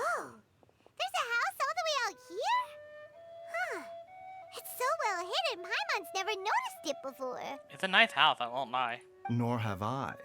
And I've hosted clinics at Qingsa Village many times in the past. If you ask me, Jiangli was trying to remain unnoticed. Oh, that reminds Paimon. We meant to ask earlier, but it slipped our minds in the rush to get here. Could you tell us more about Jiangli? You said she was your fellow disciple, right? She was indeed. We studied medicine together under the same master near Chenyu Vale.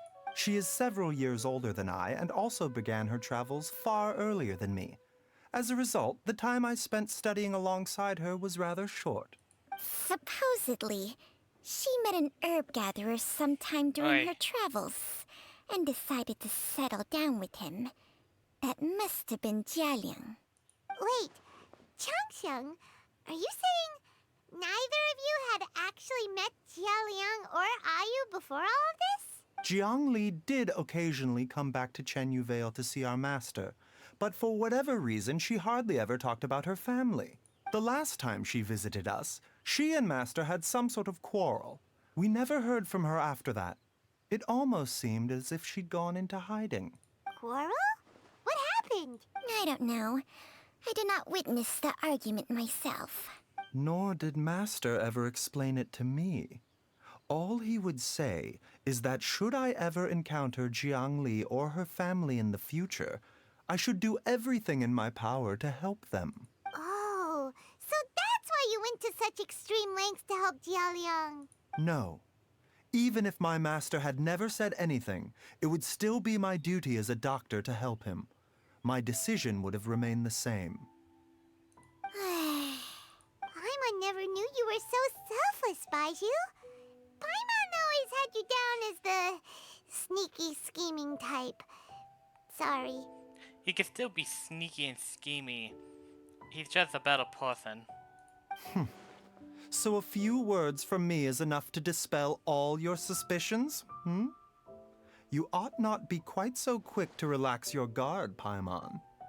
Sometimes even the good guys have their own private agenda. What the... Okay, that was the most suspicious sounding thing you've ever said. Let's leave the idle chatter there for now, hmm? Jiangli has lived in this house for many years. There must be something here that can shed a little light on this whole situation. Let's split up. But if anyone finds anything, we'll examine it together. Let's go inside. God damn it.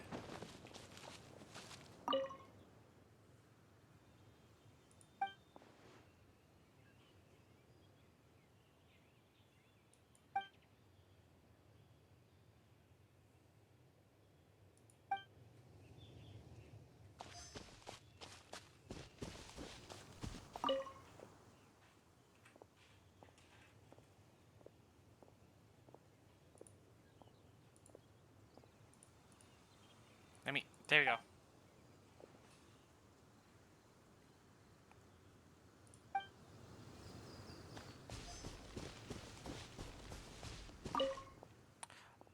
Book.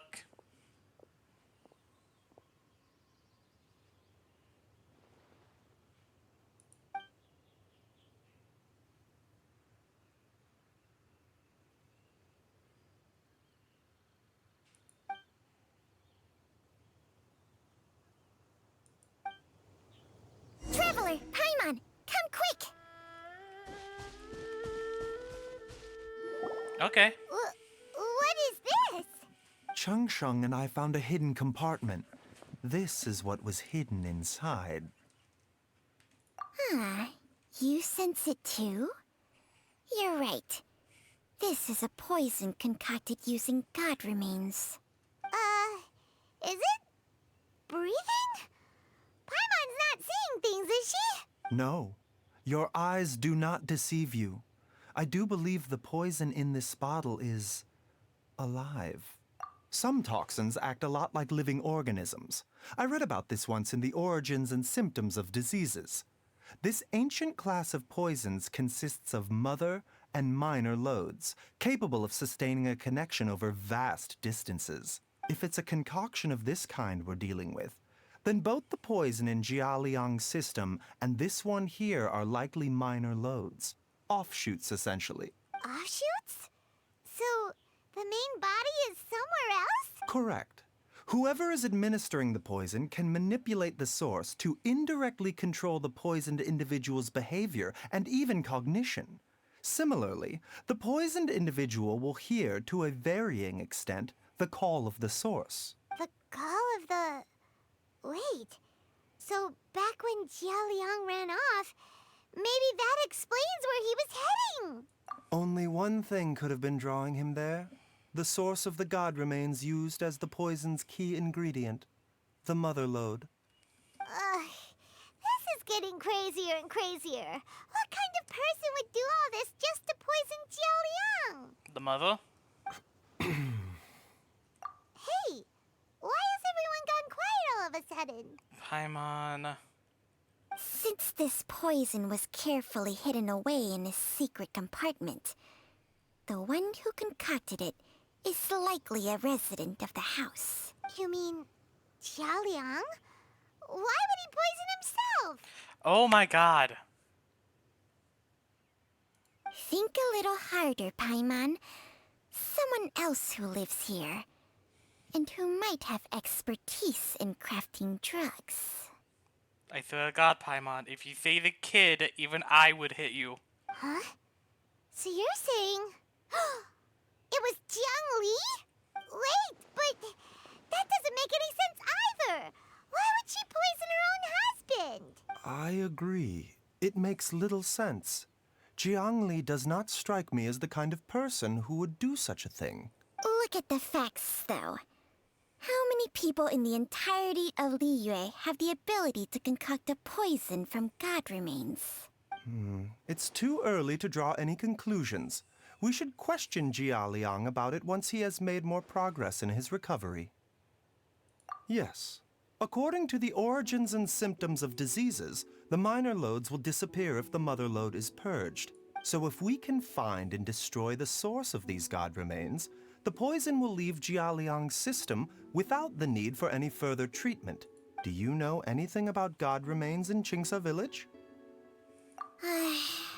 Even the history books have no record of this. The only ones who'll know anything are those old fogies who have been hanging around here since the beginning of time. Didn't you used to be on good terms with the Adepti, though? You sure they didn't tell you anything about this? Well, Changsheng's memories and powers are not what they were in her prime. These days, she has to enter a contract with a mortal and share their life force just to sustain her own life. I fear that such ancient events are long gone from her memory by now. Whoa, what? After a contract? Share life force? Sounds like some pretty spooky sorcery if you ask Paimon. Hey! Plenty of people would jump at the chance to join forces with a powerful being like me.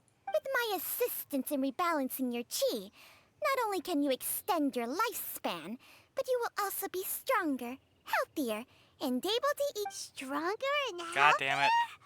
Wow, that's amazing! Baizhu, maybe when you retire, you can let Paimon sign a contract with Changsheng for a few days. No. Unfortunately, Changsheng's contract has strict requirements regarding the host's temperament. None of her hosts have ever been exempted from these rules. I fear that I will be unable to accommodate your wishes, Paimon. Temperament? Hey! What are you trying to say? Did you just subtly insult Paimon to her face? Most likely, yeah.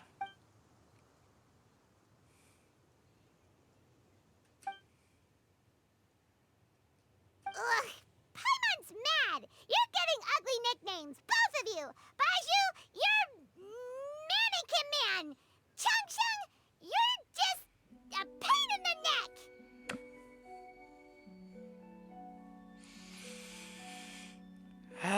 Paimon, you do this all the time. This is exactly why your natural temperament makes you woefully unsuited to being my host. All right, everybody, calm down. Back to the matter at hand. Is there any way at all for us to seek counsel from the Adepti about this? With how antisocial they are? If it were up to them, they'd go their whole lives without showing their faces to the common folk. What? Seems you're as well connected as they say, Traveler. We are truly fortunate to have you on our side. Oh, if you're talking about who Paimon thinks you're talking about, you better do the honors.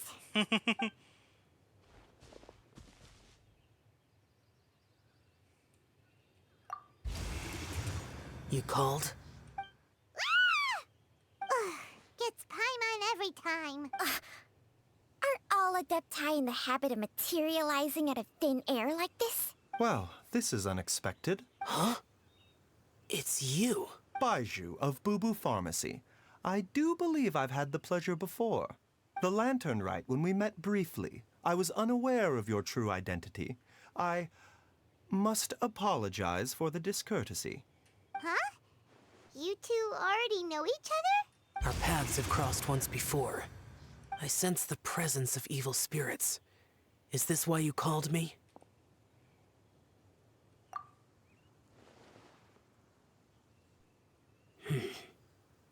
So someone has been concocting demonic poison.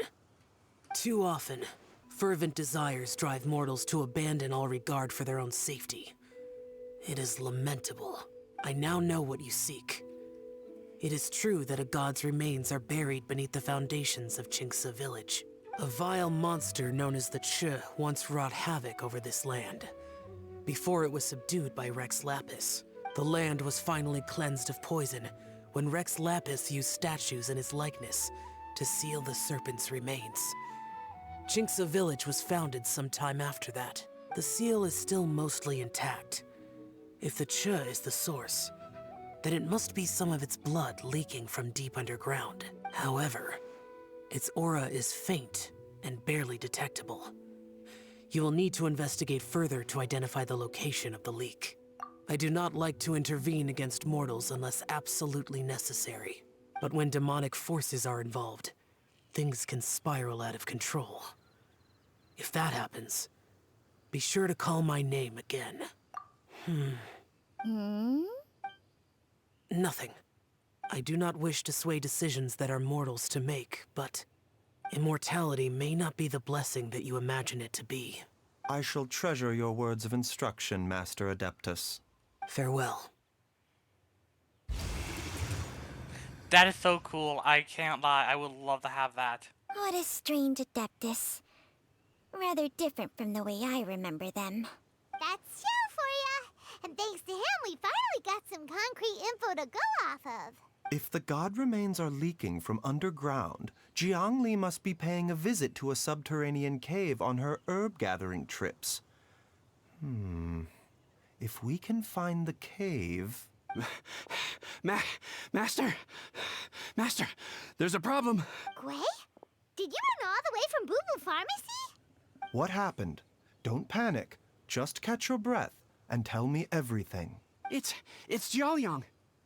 He was fine one minute, and then he suddenly took a turn for the worse. Already? How? Based on past experience, he should have been fine for the next 3 days at least. It seems that my worst fears have been confirmed. Everyone, back to Boo Boo Pharmacy now. Okay, let's do this. The poison was too strong.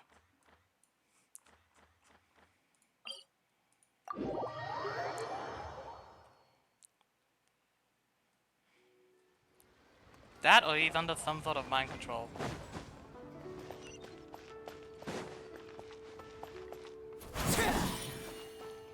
Or hidden.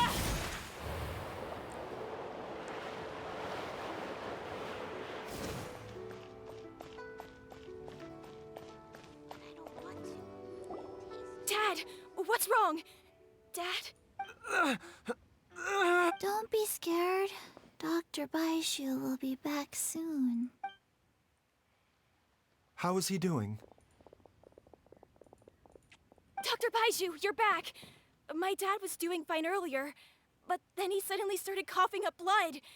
Now he can't even get a full word out anymore. When Gwei left, he was still conscious. But now... Gwei, please take Jiaoliang to the back room and prepare for treatment. Yes, of course. Don't worry, Ayu. I will cure your father. Baishu's not gonna use Changsheng's secret art again, is he? Oh, please don't worry. Dr. Baishu will find a way. But...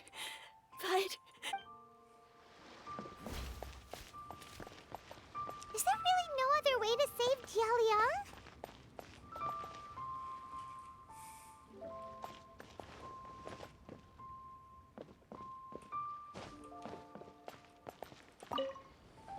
Dr. Baiju is still treating the patient.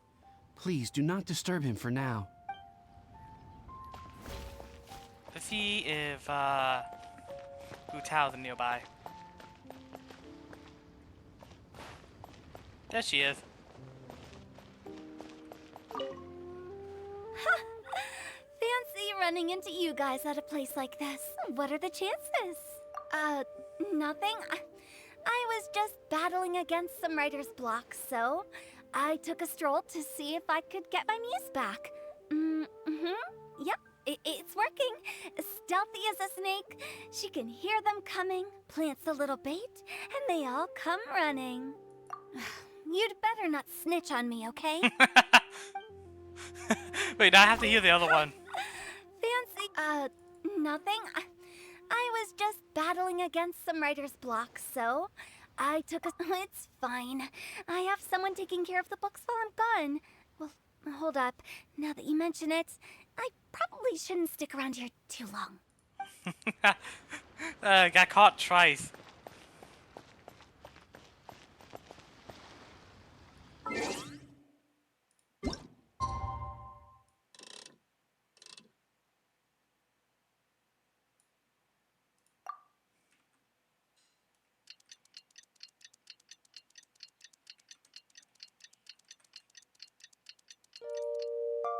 Again, hearing that going doubly twice is annoying, but oh well. How are you feeling, Dad? Are you still hurting anywhere? You're not gonna suddenly collapse again, are you? Much better, IU. I'm feeling much better. In fact, I can't explain it, but somehow I feel even better than usual. Wait, where's Dr. Baiju? I still haven't had a chance to thank him. Seems he moved me here before I came to. Master said he needed to take a quick rest and asked me to bring you out of the treatment room. He hasn't emerged yet, so he must still be resting. Oh, really? Well, he must be tired from treating me for 2 nights in a row. I don't know how I can begin to repay him for saving my life. I'll have to discuss it properly with Jiang Li once we find her. Speaking of which, has there been any word of her whereabouts yet? No, the Adventurers Guild hasn't gotten back to me yet. I'll go check with them again in a bit. I'll come with... Don't forget what Master said. You're still not out of the woods yet, Jialiang. I strongly suggest that you stay and rest at Boo Boo Pharmacy for now. I can accompany IU to the Adventurers Guild. I suppose you're right. I'll have to rely on you this time. Though, on the bright side, this means I can thank Dr. Baiju in person once he's finished resting. Traveler, Baiju hasn't shown his face ever since he went in to treat Jialiang again. Do you think he... Huh? Hey, wait up!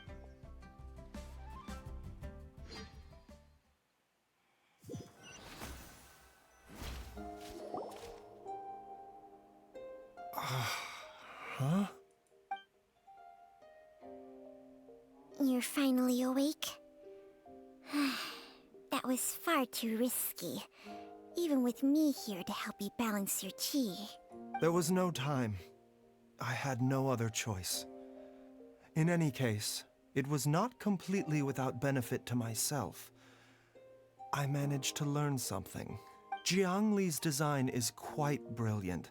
She makes numerous innovations that I can learn from. Alas, if only there wasn't a catch. So, how much longer do you think Baiju's gonna nap for? They've been outside waiting for you the whole time while you were asleep. Shall we at least go and show our faces? All right.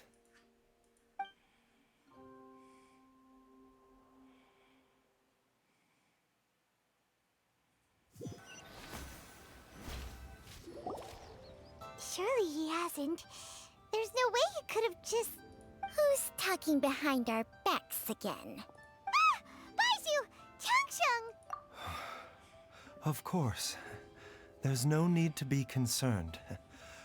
I merely had to transfer a rather large amount of life force on this occasion. Jialiang seemed fine yesterday. Why did he need more life-saving treatment again so soon?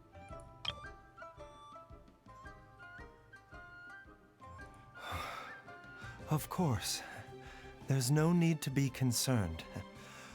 I merely had to transfer a rather large amount of life force on this occasion. But, with Changsheng's help, I will recover in time. Okay. I made an error in my initial diagnosis. Jialiang is in fact suffering from more than one ailment, and as a result, his life force depleted at a greater rate than I had anticipated. What? You mean even if you got all the poison out of him, he'd still be sick? Yes.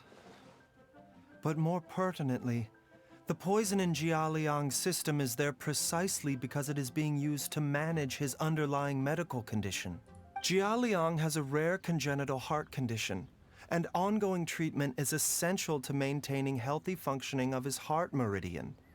Left untreated, it puts the patient at risk of coughing up blood and fainting, and in the longer term, causes irreversible damage to the internal organs. Though it was created from god remains, this formula is not a poison in Jialiang's case. Rather, it's his medication. Had he not taken it all these years, he likely would have died a long time ago. Still, using poison to treat a disease is hardly a viable long-term solution. As time passed, and the poison accumulated in his system, it began to impact his cognition. Moreover, the longer he relied upon this medicine, the more resistant his body became to it. Jiang Li had to concoct ever greater quantities to ensure its continued efficacy, or he could have still perished at any moment. That explains why Ayu said his dad has been getting worse, and why his mom went off to gather herbs. God remains are extremely dangerous to be around, because humans have no natural defense against them. I shudder to think how many times Jiang Li has exposed herself to them.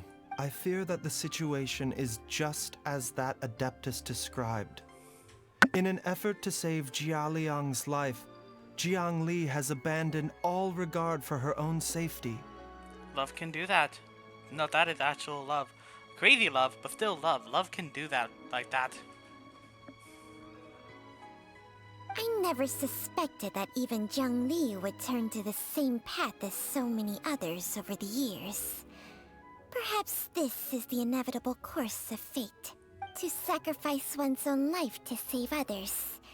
To go beyond human means in order to do the impossible.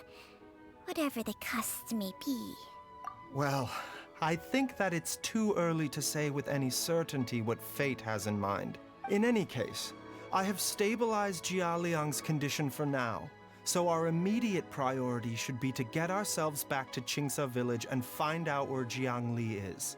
Her regular exposure to god remains over such a long period will have been catastrophic for her health, and given that she's already been missing for several days, I am fearing the worst.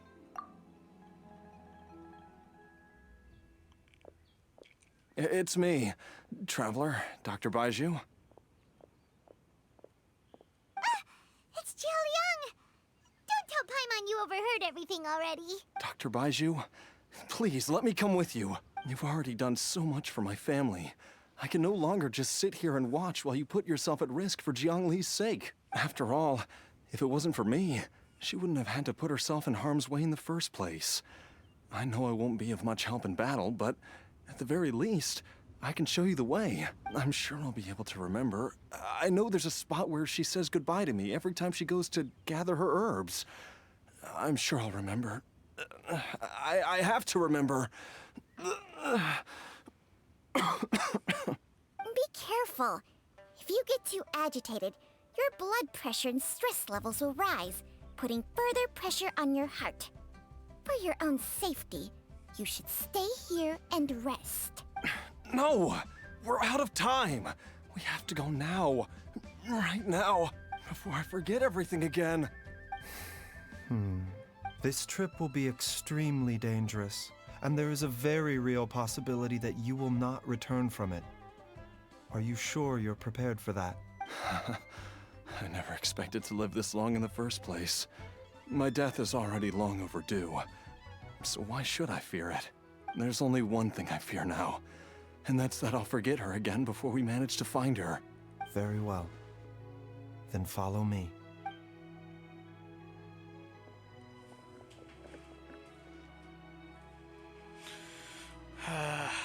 Hu Tao. Dr. Baiju, are you heading out again? Yes. This could be a long one. Could you please prepare a dose of the usual formula? Please add an extra measure of mistgrass pollen and 1 dose each of the ingredients from the 3rd and 5th compartments of my medicine cabinet. I hope it works.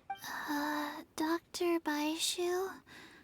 Do you mean... Hop to it now. And remember to be careful with the cauldron this time. You don't want to burn yourself again. Okay.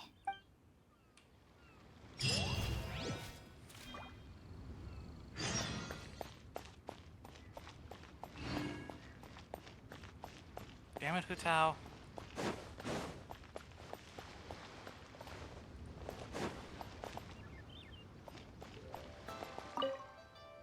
Everyone, please be careful.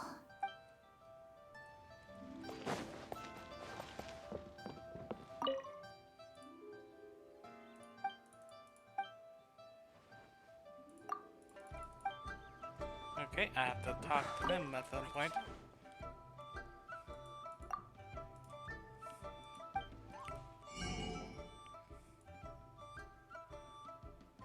And that is expensive, god damn it. Please, show me.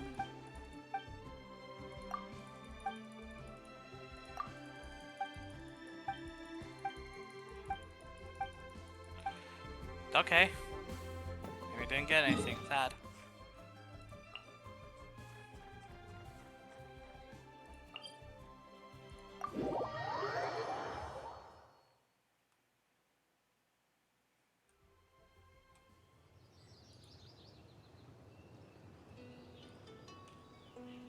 Alright, where are we?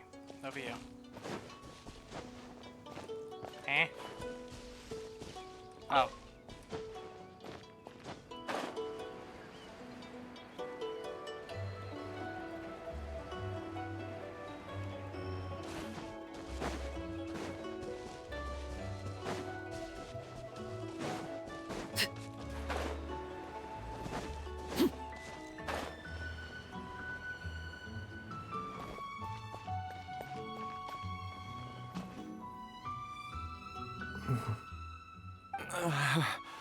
That strange feeling is back.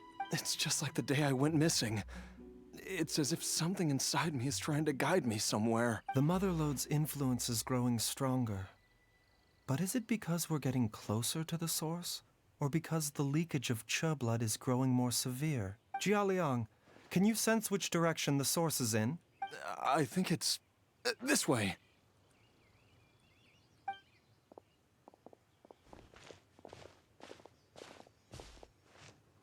Yes, I'm sure of it.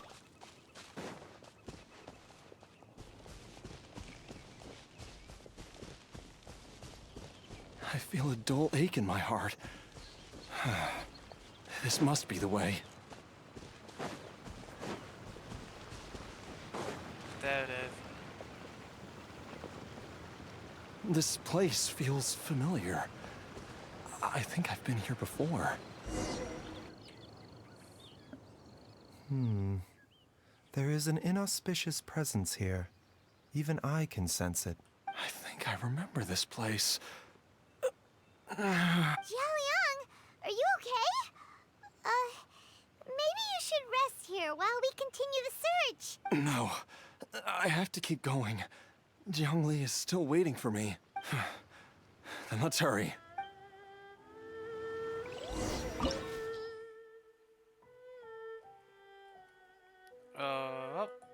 Okay then. We can still win, but okay. Series mode, let's go.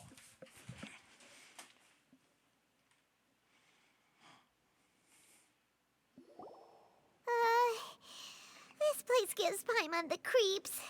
Who knows what we're gonna find up ahead?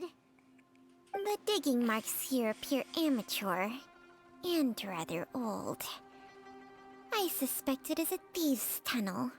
A thieves' tunnel? Paimon has heard rumors about treasure around these parts before. Maybe it was the treasure hoarders that dug this tunnel. Judging by the tools they left behind, it's certainly a possibility. But why did they abandon this place without even stopping to pack up their tools?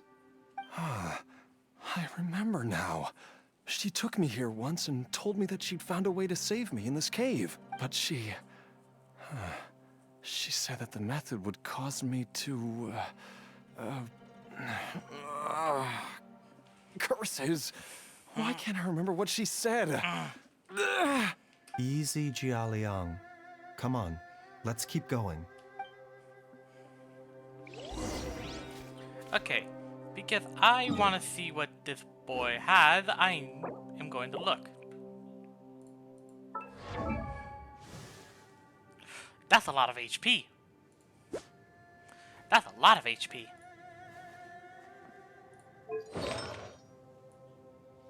Whoa.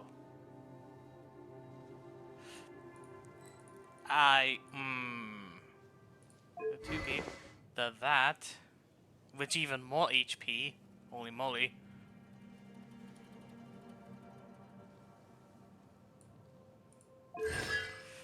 Of course, but that's not what I'm looking for. Talents. Let's see them.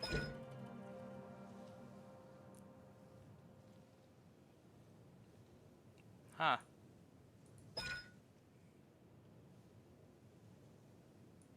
Oh, healing too. Damage and healing. Not bad. Yeah, let's see this. Hilly trolls. Alright. The doctor is Overruled.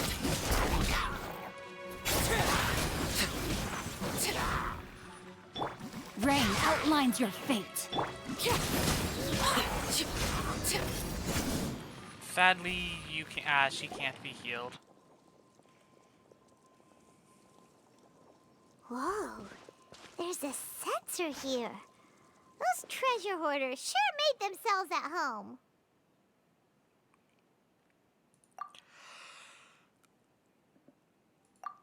I believe this censer was used to burn a monster-repelling incense. A monster repelling incense? You sure? 'Cause we did run into that group of monsters just now. The incense was burned several days ago. If I had to guess, the monsters we fought just now were enticed here by some entity deeper inside the cave. No doubt an encounter with the very same entity was what prompted the treasure hoarders to flee and abandon their designs on this cave. After them, Jiang Li was the next person to discover this place and what lies inside. But to her, it presented an opportunity to save Jia Liang's life, albeit as a last resort. That's right. This censer, it belongs to Jiang Li. Yes, this was the place. This is where I told Jiang Li to give me the poison. Jialiang! I'm fine. Let's keep going. I can feel it. She is right below us, waiting for me. Have a bad feeling. Really bad feeling. And only one.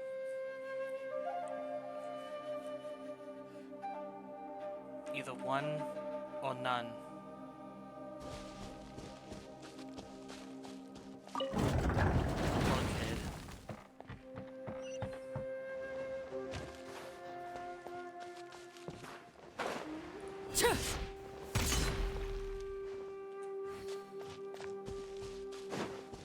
Let's keep going. Let's keep it I going. can feel it. We're getting close. We're almost there. It's right up ahead.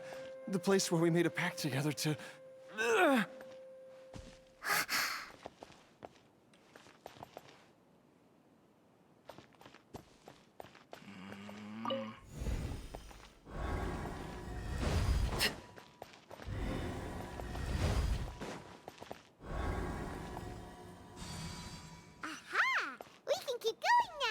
From the looks of it, the energy released by this mechanism can not only clear barriers, but also be conducted by corresponding mechanisms. Perhaps it's something we can make use of.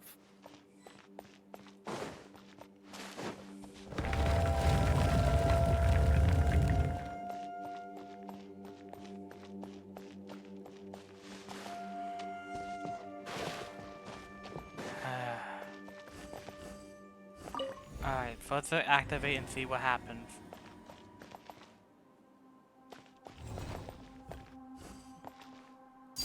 Lay bare. Wrong button.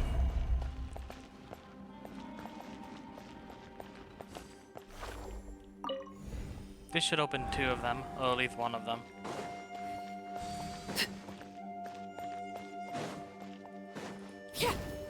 Okay then.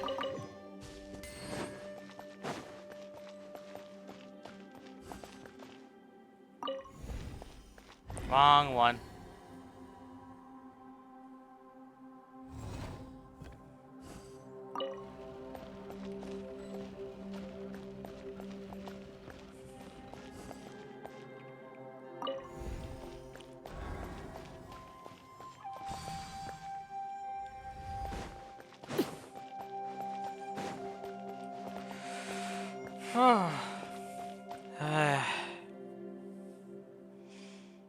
Hey.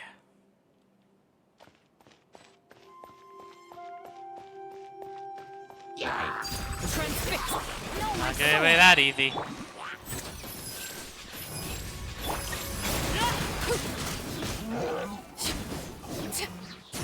Not that easy.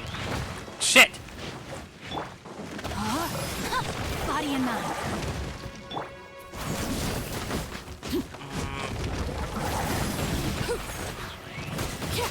Overruled.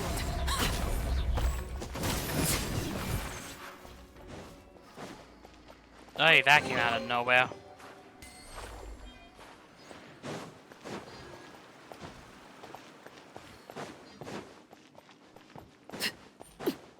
Alright, we're almost there. Almost through this.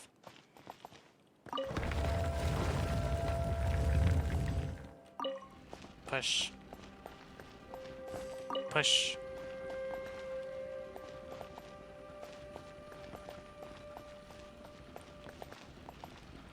Oh, what's up here? Nothing. Wait. Yeah, nothing.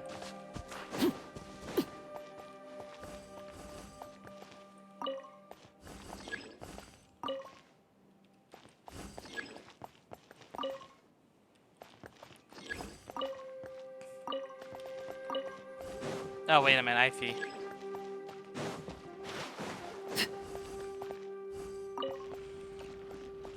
Okay, different way. Oh well.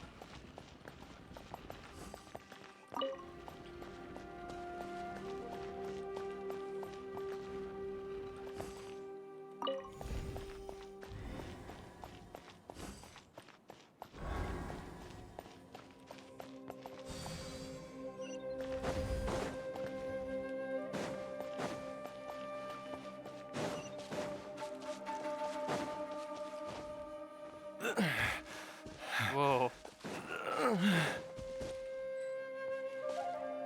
Oh no.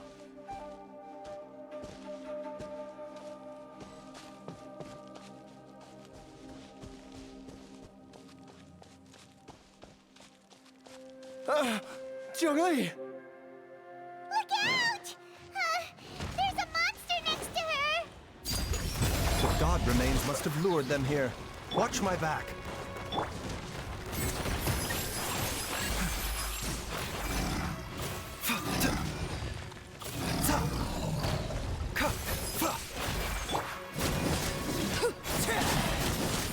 Rain outlines your fate.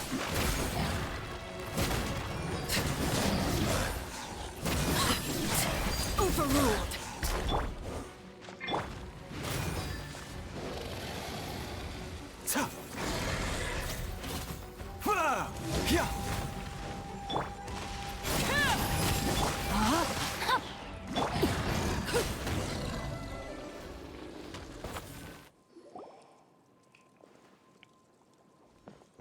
Dr. Baiju, how serious is it? Is she... I can still feel a pulse, but her condition is quite grave. The god remains here are encroaching on her cognition, much as the poison in your system did to you. If we don't eliminate it soon, then even if we save her life, I fear that she may never wake up again. Then, what are we waiting for? Let's destroy the remains right away! It's not as simple as that. Don't you remember what Baiju said? The poison within Jialiang's body is inextricably linked to the god remains here. If the source is purged, the poison in his system will stop having any effect. And the poison within Jialiang's body is keeping his heart condition under control. So, if it stops working... Oh no. Are you saying... Indeed. If the god remains here are purged, then your life will come to an end. I wondered when this day might come. Wait! But we've all been working our butts off to save Jialiang's life! After all that, we can't just give up on him! Baiju, you're a great doctor! Surely you gotta know of some other way we can save him, right?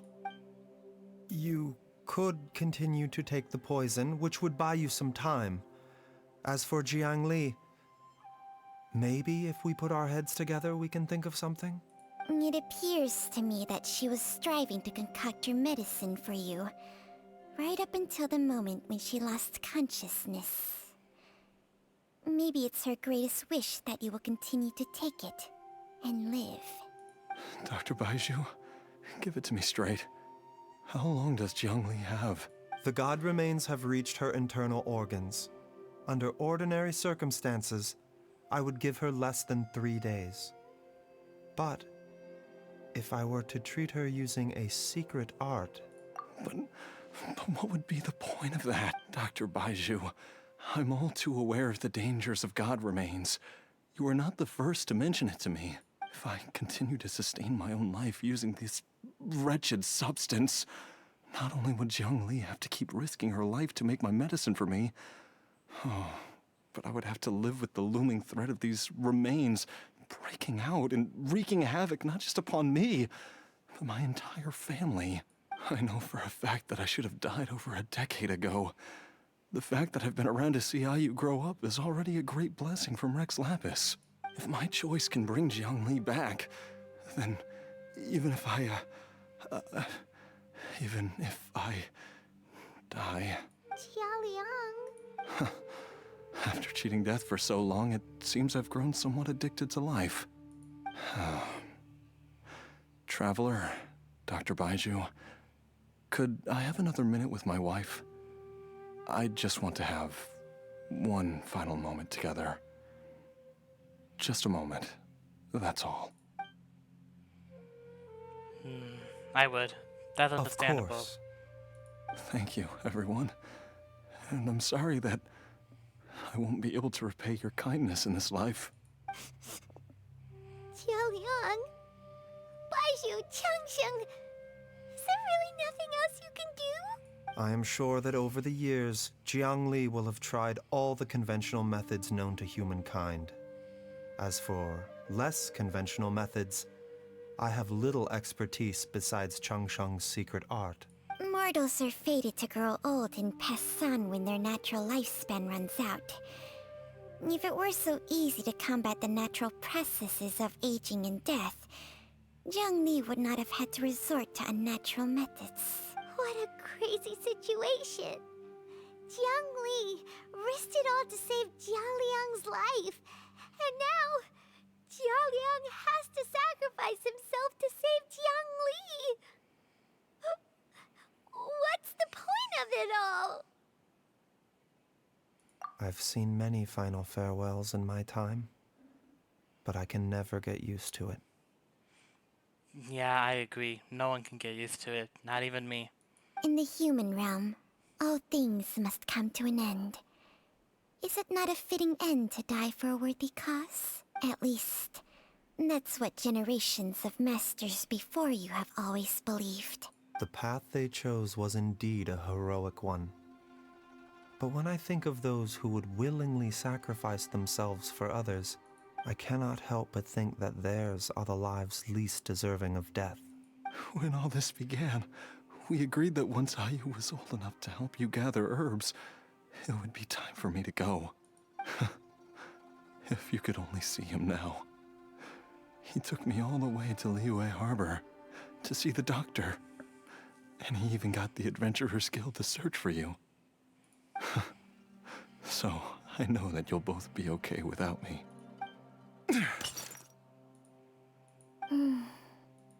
I've said my goodbyes. My time has come. Do what you must. As you wish.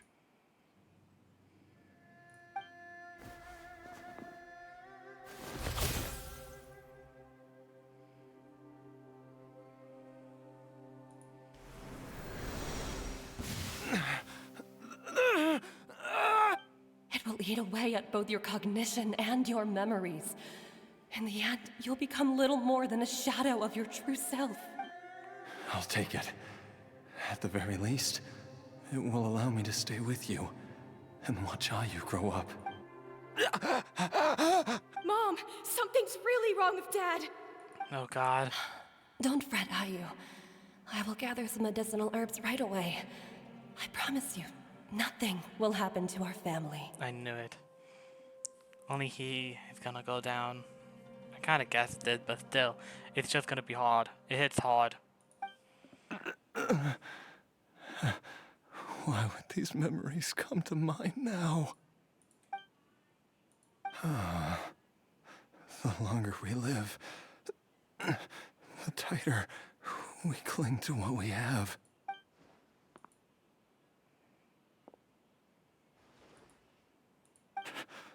Oh, how I would love to hear your voice one last time.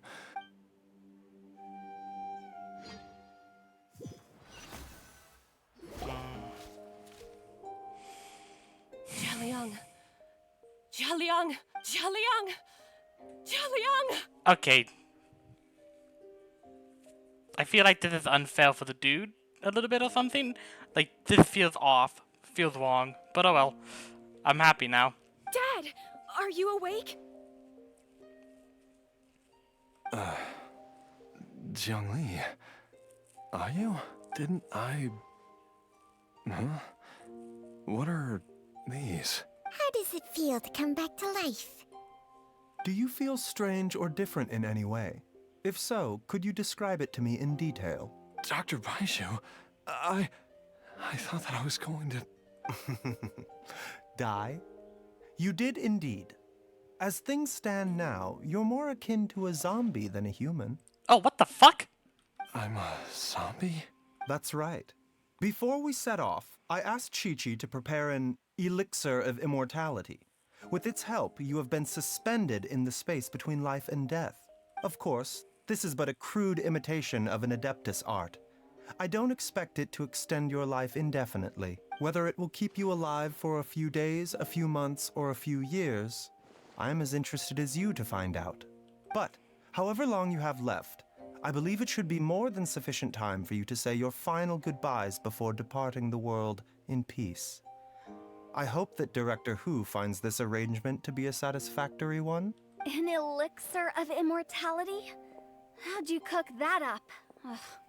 Leave it to you to work on something like that behind my back. It's a work in progress that hardly lives up to its name, and it would have had no effect were it not for Jialiang's iron will. In the end, I am merely a doctor. I understand very little of the great principles governing life and death and the perpetual cycle of yin and yang. All I know is that if I'm presented with a life that deserves to be saved, I will do everything in my power to save them. And even this would have counted for nothing without Director Hu's assistance. After all, did you not tell Jia Liang to show us the way before we set off for Qingce Village? Oops. And I'm busted. Without Director Hu nudging things in the right direction, we may not have found Jiangli in time. No wonder he didn't mention the elixir back then. I thought he was being frank and transparent with me for once, but apparently not. Director Hu told me to keep her suggestion a secret, but it seems nothing escapes Dr. Baiju's attention. Never underestimate a serpent's sense of smell.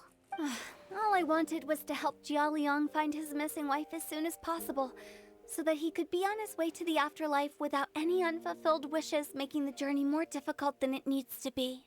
Leave it to Boo Boo Pharmacy to snatch the perfect opportunity right out of my hands at the last hurdle. Never mind. I'll just have to put it down in the books as a deferred consideration. One Chi-Chi was enough of a conundrum. The last thing I need's another one. If I'd known this was coming, I'd have whisked him off to the Wangsheng funeral parlor the moment I found him. You stay away from my dad! When I grow up, I'm gonna become an even better doctor than Mom and Baizhu, and cure Dad for good! Oh, is that right? Well, you wouldn't be the first person who's tried to put Wangsheng funeral parlor out of business. If you're serious about it, you'll have your work cut out for you. Traveler, Paimon, I'll catch you all another time. Is she finally gone? All's well that ends well. If you ask Paimon, we should probably do something to celebrate this hard-earned family reunion. At times like this, a grand celebratory feast is in order. Of course. It feels like it was a whole lifetime ago when I last talked with Zhongli and Ayu around the dinner table. Yay! Paimon can't wait! Alright, first things first, off to the market for some fresh ingredients. Let's go! Let's go. Wait up! Oh? I'll come too!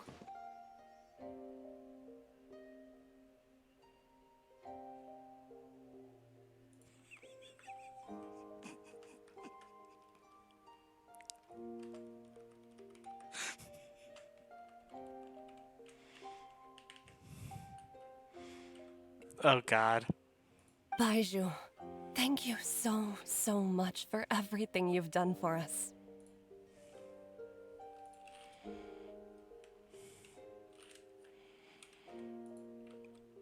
Don't mention it, Jiangli.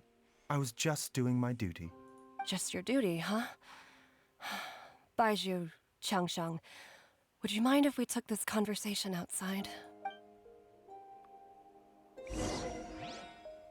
Oh! Now that you are part zombie, there are some rules that you need to know. Yes, ma'am. I'm listening. First, don't forget to stretch your body regularly. Second, don't forget to... Yes? Go on. Don't forget to... I forgot. Nah, poor Chi-Chi.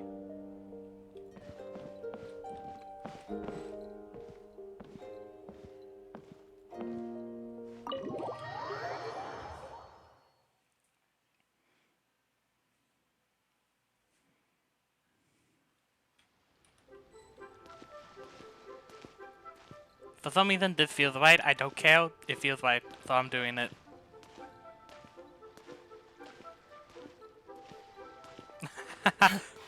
Time flies. It's been so long since we bade each other farewell in Shenyu Vale. Changshang, you're the same as ever. You haven't changed one bit. You, on the other hand, have changed a lot. You're right. My younger self would have never imagined that things would one day turn out this way. Or that you'd turn out this way, Baizhu.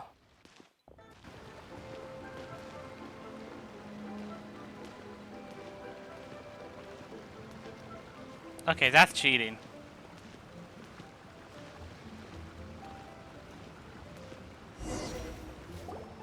I've taken a look at your elixir of immortality.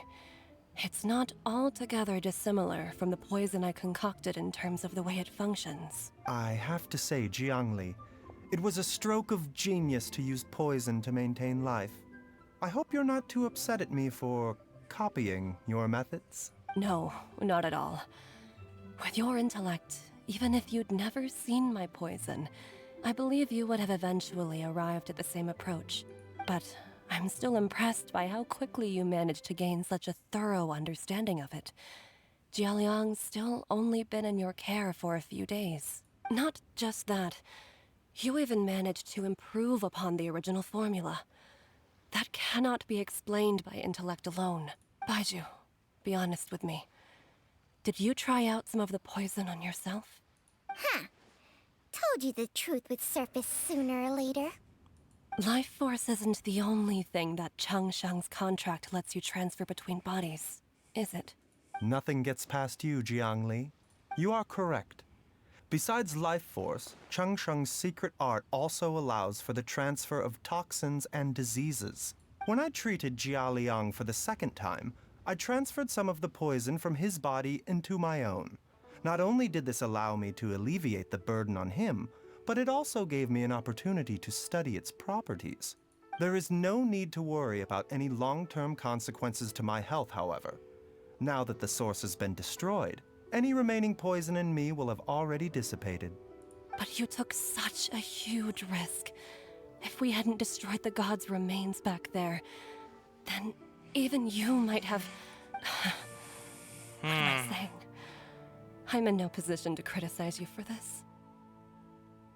The reason I left our master and went into hiding all those years ago was that he was getting old, and I didn't want him using up any more of his own life force to treat my husband. But in the end, how were my methods any different? I risked one life to save another, and then you tried the poison on yourself too. It looks like both of us have ended up going the same way as our master before us. Are all disciples of Chenyu Vale destined to turn out this way? To live a short life, having given away our own for the sake of others? To fight relentlessly against the natural course of life and death, whatever the cost? Maybe our fate is sealed the moment we decide to study medicine. We are doctors, Jiangli. We ought never say that anyone's fate is sealed. Baizhu, I can tell that, over the years, you've used the contract with Changsheng to transfer many diseases and toxins to yourself. There are so many that some of them I don't even recognize. Can you still stop before it's too late? I think you know the answer, Jiangli. Every one of us from Chenyu Vale believes in the same thing. Ah, come on. Mom, come and join us. The Traveler taught me a load of new recipes and said even Dad will be able to taste them. Come and try them out. Yes, darling. Mom will be there in just a second. Hey, slow down. Baizhu, I know I won't be able to convince you, but please don't forget that if one day you're not around anymore, Chi-Chi, Gui, and all the friends who have grown fond of you, they will all miss you dearly. Oh yeah, definitely, dude. You are fun to be around. A little annoying, but fun. There's no need to worry, Jiangli. I know what I'm doing. I can only hope so, yeah. Baizhu, what did Jiang Li mean by not around anymore? Every single mortal I've ever contracted with, including Baizhu and Jiang Li's master, has passed away at a young age. Wait, that doesn't make any sense. You said that the contract with you helps people live longer. It is a very long story. Alright, let's see this. Long ago, when plagues ravaged the land, one doctor made a pledge to rid the world of pain and suffering. But even the most ingenious mortal medicine could not stay the tide of disease. And after working tirelessly for many years, even his dearest loved ones fell sick and bade their final farewell. Legends told of an herb lord in Chenyu Vale who could cure any illness known to mankind. The doctor sought the herb lord, but found only a white snake, its breathing weak and its power all but spent. Sign this contract and let our lives be joined. Then I will impart to you the secret art of healing. But be warned, this art will harm your own health. With means beyond human ken, the doctor could now reverse the process of death. And yet, the time still came to say goodbye. Only now, the one departing was the doctor, his life force spent. His final act in life was to pass on the contract to his final patient, his favorite disciple. The disciple chose to dedicate their life to saving the lives of others. And generation upon generation followed in these footsteps.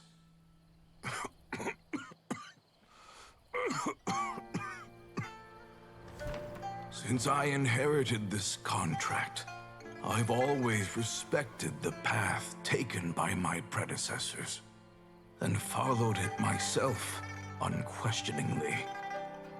That is, until I tried to use the art to save my own disciple's beloved. She begged me not to use up my own life force. She said that this art is a poisoned chalice, an evil and unnatural practice. She did not wish to sacrifice one life for the sake of another, when both were lives she treasured. Only then did it occur to me. Did I not suffer when my master passed away, just as patients' families do at their loved one's deathbed? Are not the lives cut short by this contract just as worthy of saving as any patients? What is this contract to us? Medicine or poison? Alas, I no longer have enough time left to find the answer. I entrust to your care both Changsheng and this final question. May you find a remedy for this conundrum, which has ailed us so. Time and again, no matter how much I try to warn them or balance their chi, I can never save them. And you? What's your answer? Hold on. If I abandoned the contract and left you without a host, what would happen? I suppose I'd spend my final moments taking a nice nap on Mount Yaojun. Then I'd be reunited with my old friends and your predecessors. Then it's decided. If there's a life in front of me that deserves to be saved, why shouldn't I do everything within my power to save it? Once again, it's the same answer. So be it. Close your eyes. Who knows how many more people will take on this contract? None. This contract will end with me. My contract has strict requirements on the host's natural temperament. All my hosts have been most pure of heart.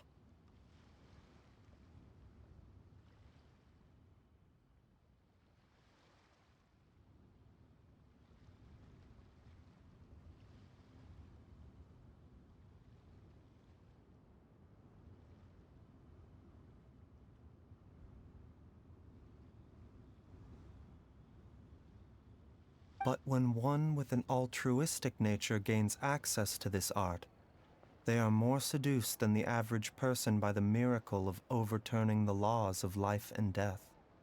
Though they know better than anyone else the fate that awaits them, when faced with the sorrows of humanity and the pain of losing their nearest and dearest, they cannot help but reach beyond human means.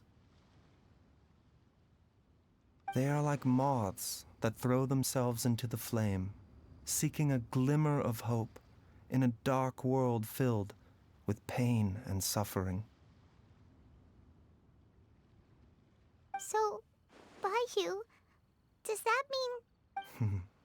I suppose that would make me a moth that yearns for the light, but doesn't want to be burned to a crisp. Changsheng's art can transfer pain and suffering between people, but it cannot reduce the total amount of pain in the world. It's just like we witnessed. Either Jia Liang feared for Jiang Li's life, or Jiang Li grieved over Jia Liang's sacrifice. I have nothing but the utmost respect for my predecessors, who sacrificed their lives for their principles. But I do not wish to join their ranks, nor do I wish to pass on this contract to anyone else in the future. Huh? But didn't you already transfer a ton of diseases onto yourself? What makes a poison poison? And what makes a disease a disease? When it comes down to it, are not both mechanisms that affect the operations of the human body? If disease is defined as deviation from normal functioning, then who knows? Perhaps the true elixir of immortality could in fact be a kind of poison. Many may view the notion of searching for immortality in poisons and illnesses as a flagrant violation of the natural order. But to me, it is no different from the way our ancestors tested the medicinal qualities of herbs by sampling each and every one. I don't want those who come after me to lose their lives to this contract. Nor do I wish for Chengsheng to perish from losing her host. This leaves only one solution, doesn't it? Precisely. I will be Chengsheng's final host, and the tradition of passing down the contract will end with me. Even the gods of old struggle to achieve true immortality. First you want to save others, then you want to save yourself. Now you even want to save me. You're getting greedy, Baiju. But isn't wanting to have it all what makes us human? For a selfish moth like me, who's afraid of the flame yet yearns for the light, the only path forward is up towards the moon. Huh. For once, Paimon just does not know what to say. Dr. Baiju, Traveler, what are you still chatting about? The food's about to get cold. We also have coconut milk for Changsheng and Paimon.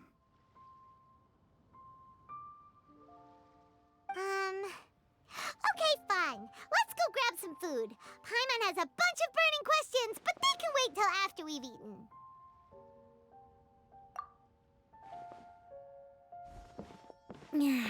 I do envy Paimon sometimes. Eating her fill is enough to satisfy her body and mind. True. And yet, although we call them simple pleasures, are such things as these not precisely why we mortals cling desperately to the life we have?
Oh my god, I've been talking this whole time and no one and I didn't notice. No wonder I didn't hear anything. I'm so frustrated. Alright, so I have a few things to say. One, there is a Discord in my bio. If you join it, that will take you to the Discord for the Twitch. I named it the Wolfpack. If you want to, go ahead and join it. And invite everyone that you know. The more people you invite, the bigger the Twitch channel will grow, and the more fun stuff we can do. I'm planning on doing like game nights, maybe some D&D somehow, if I figure that out. And if I can figure it out, I might draw some art too. Post it on make an art channel or something.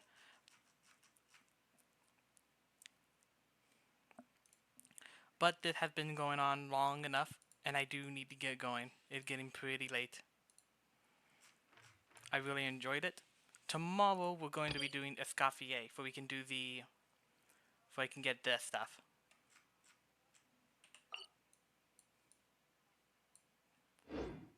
And then after that,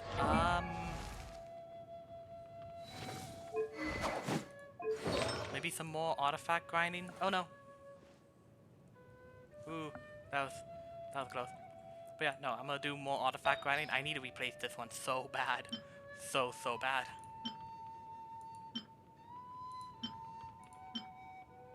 Like, I really need a better one so bad. I will love this one, but I need freaking pyro damage. That's all I need. I just need a golden pyro damage fucking weapon, thing.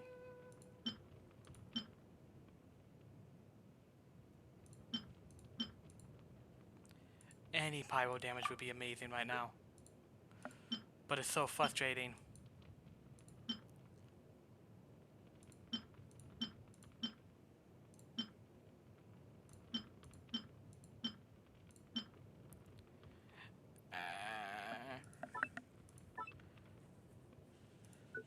So frustrating. I need pyro damage.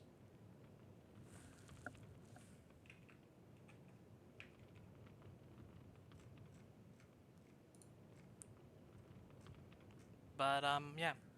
This has been a good stream. I can't wait to stream tomorrow. But other than that, I will see you all later. Goodbye. Oh, also, new Toon, welcome to the Wolfpack, and I hope you enjoy your stay. I'll see you later. I'll see you all later. Goodbye.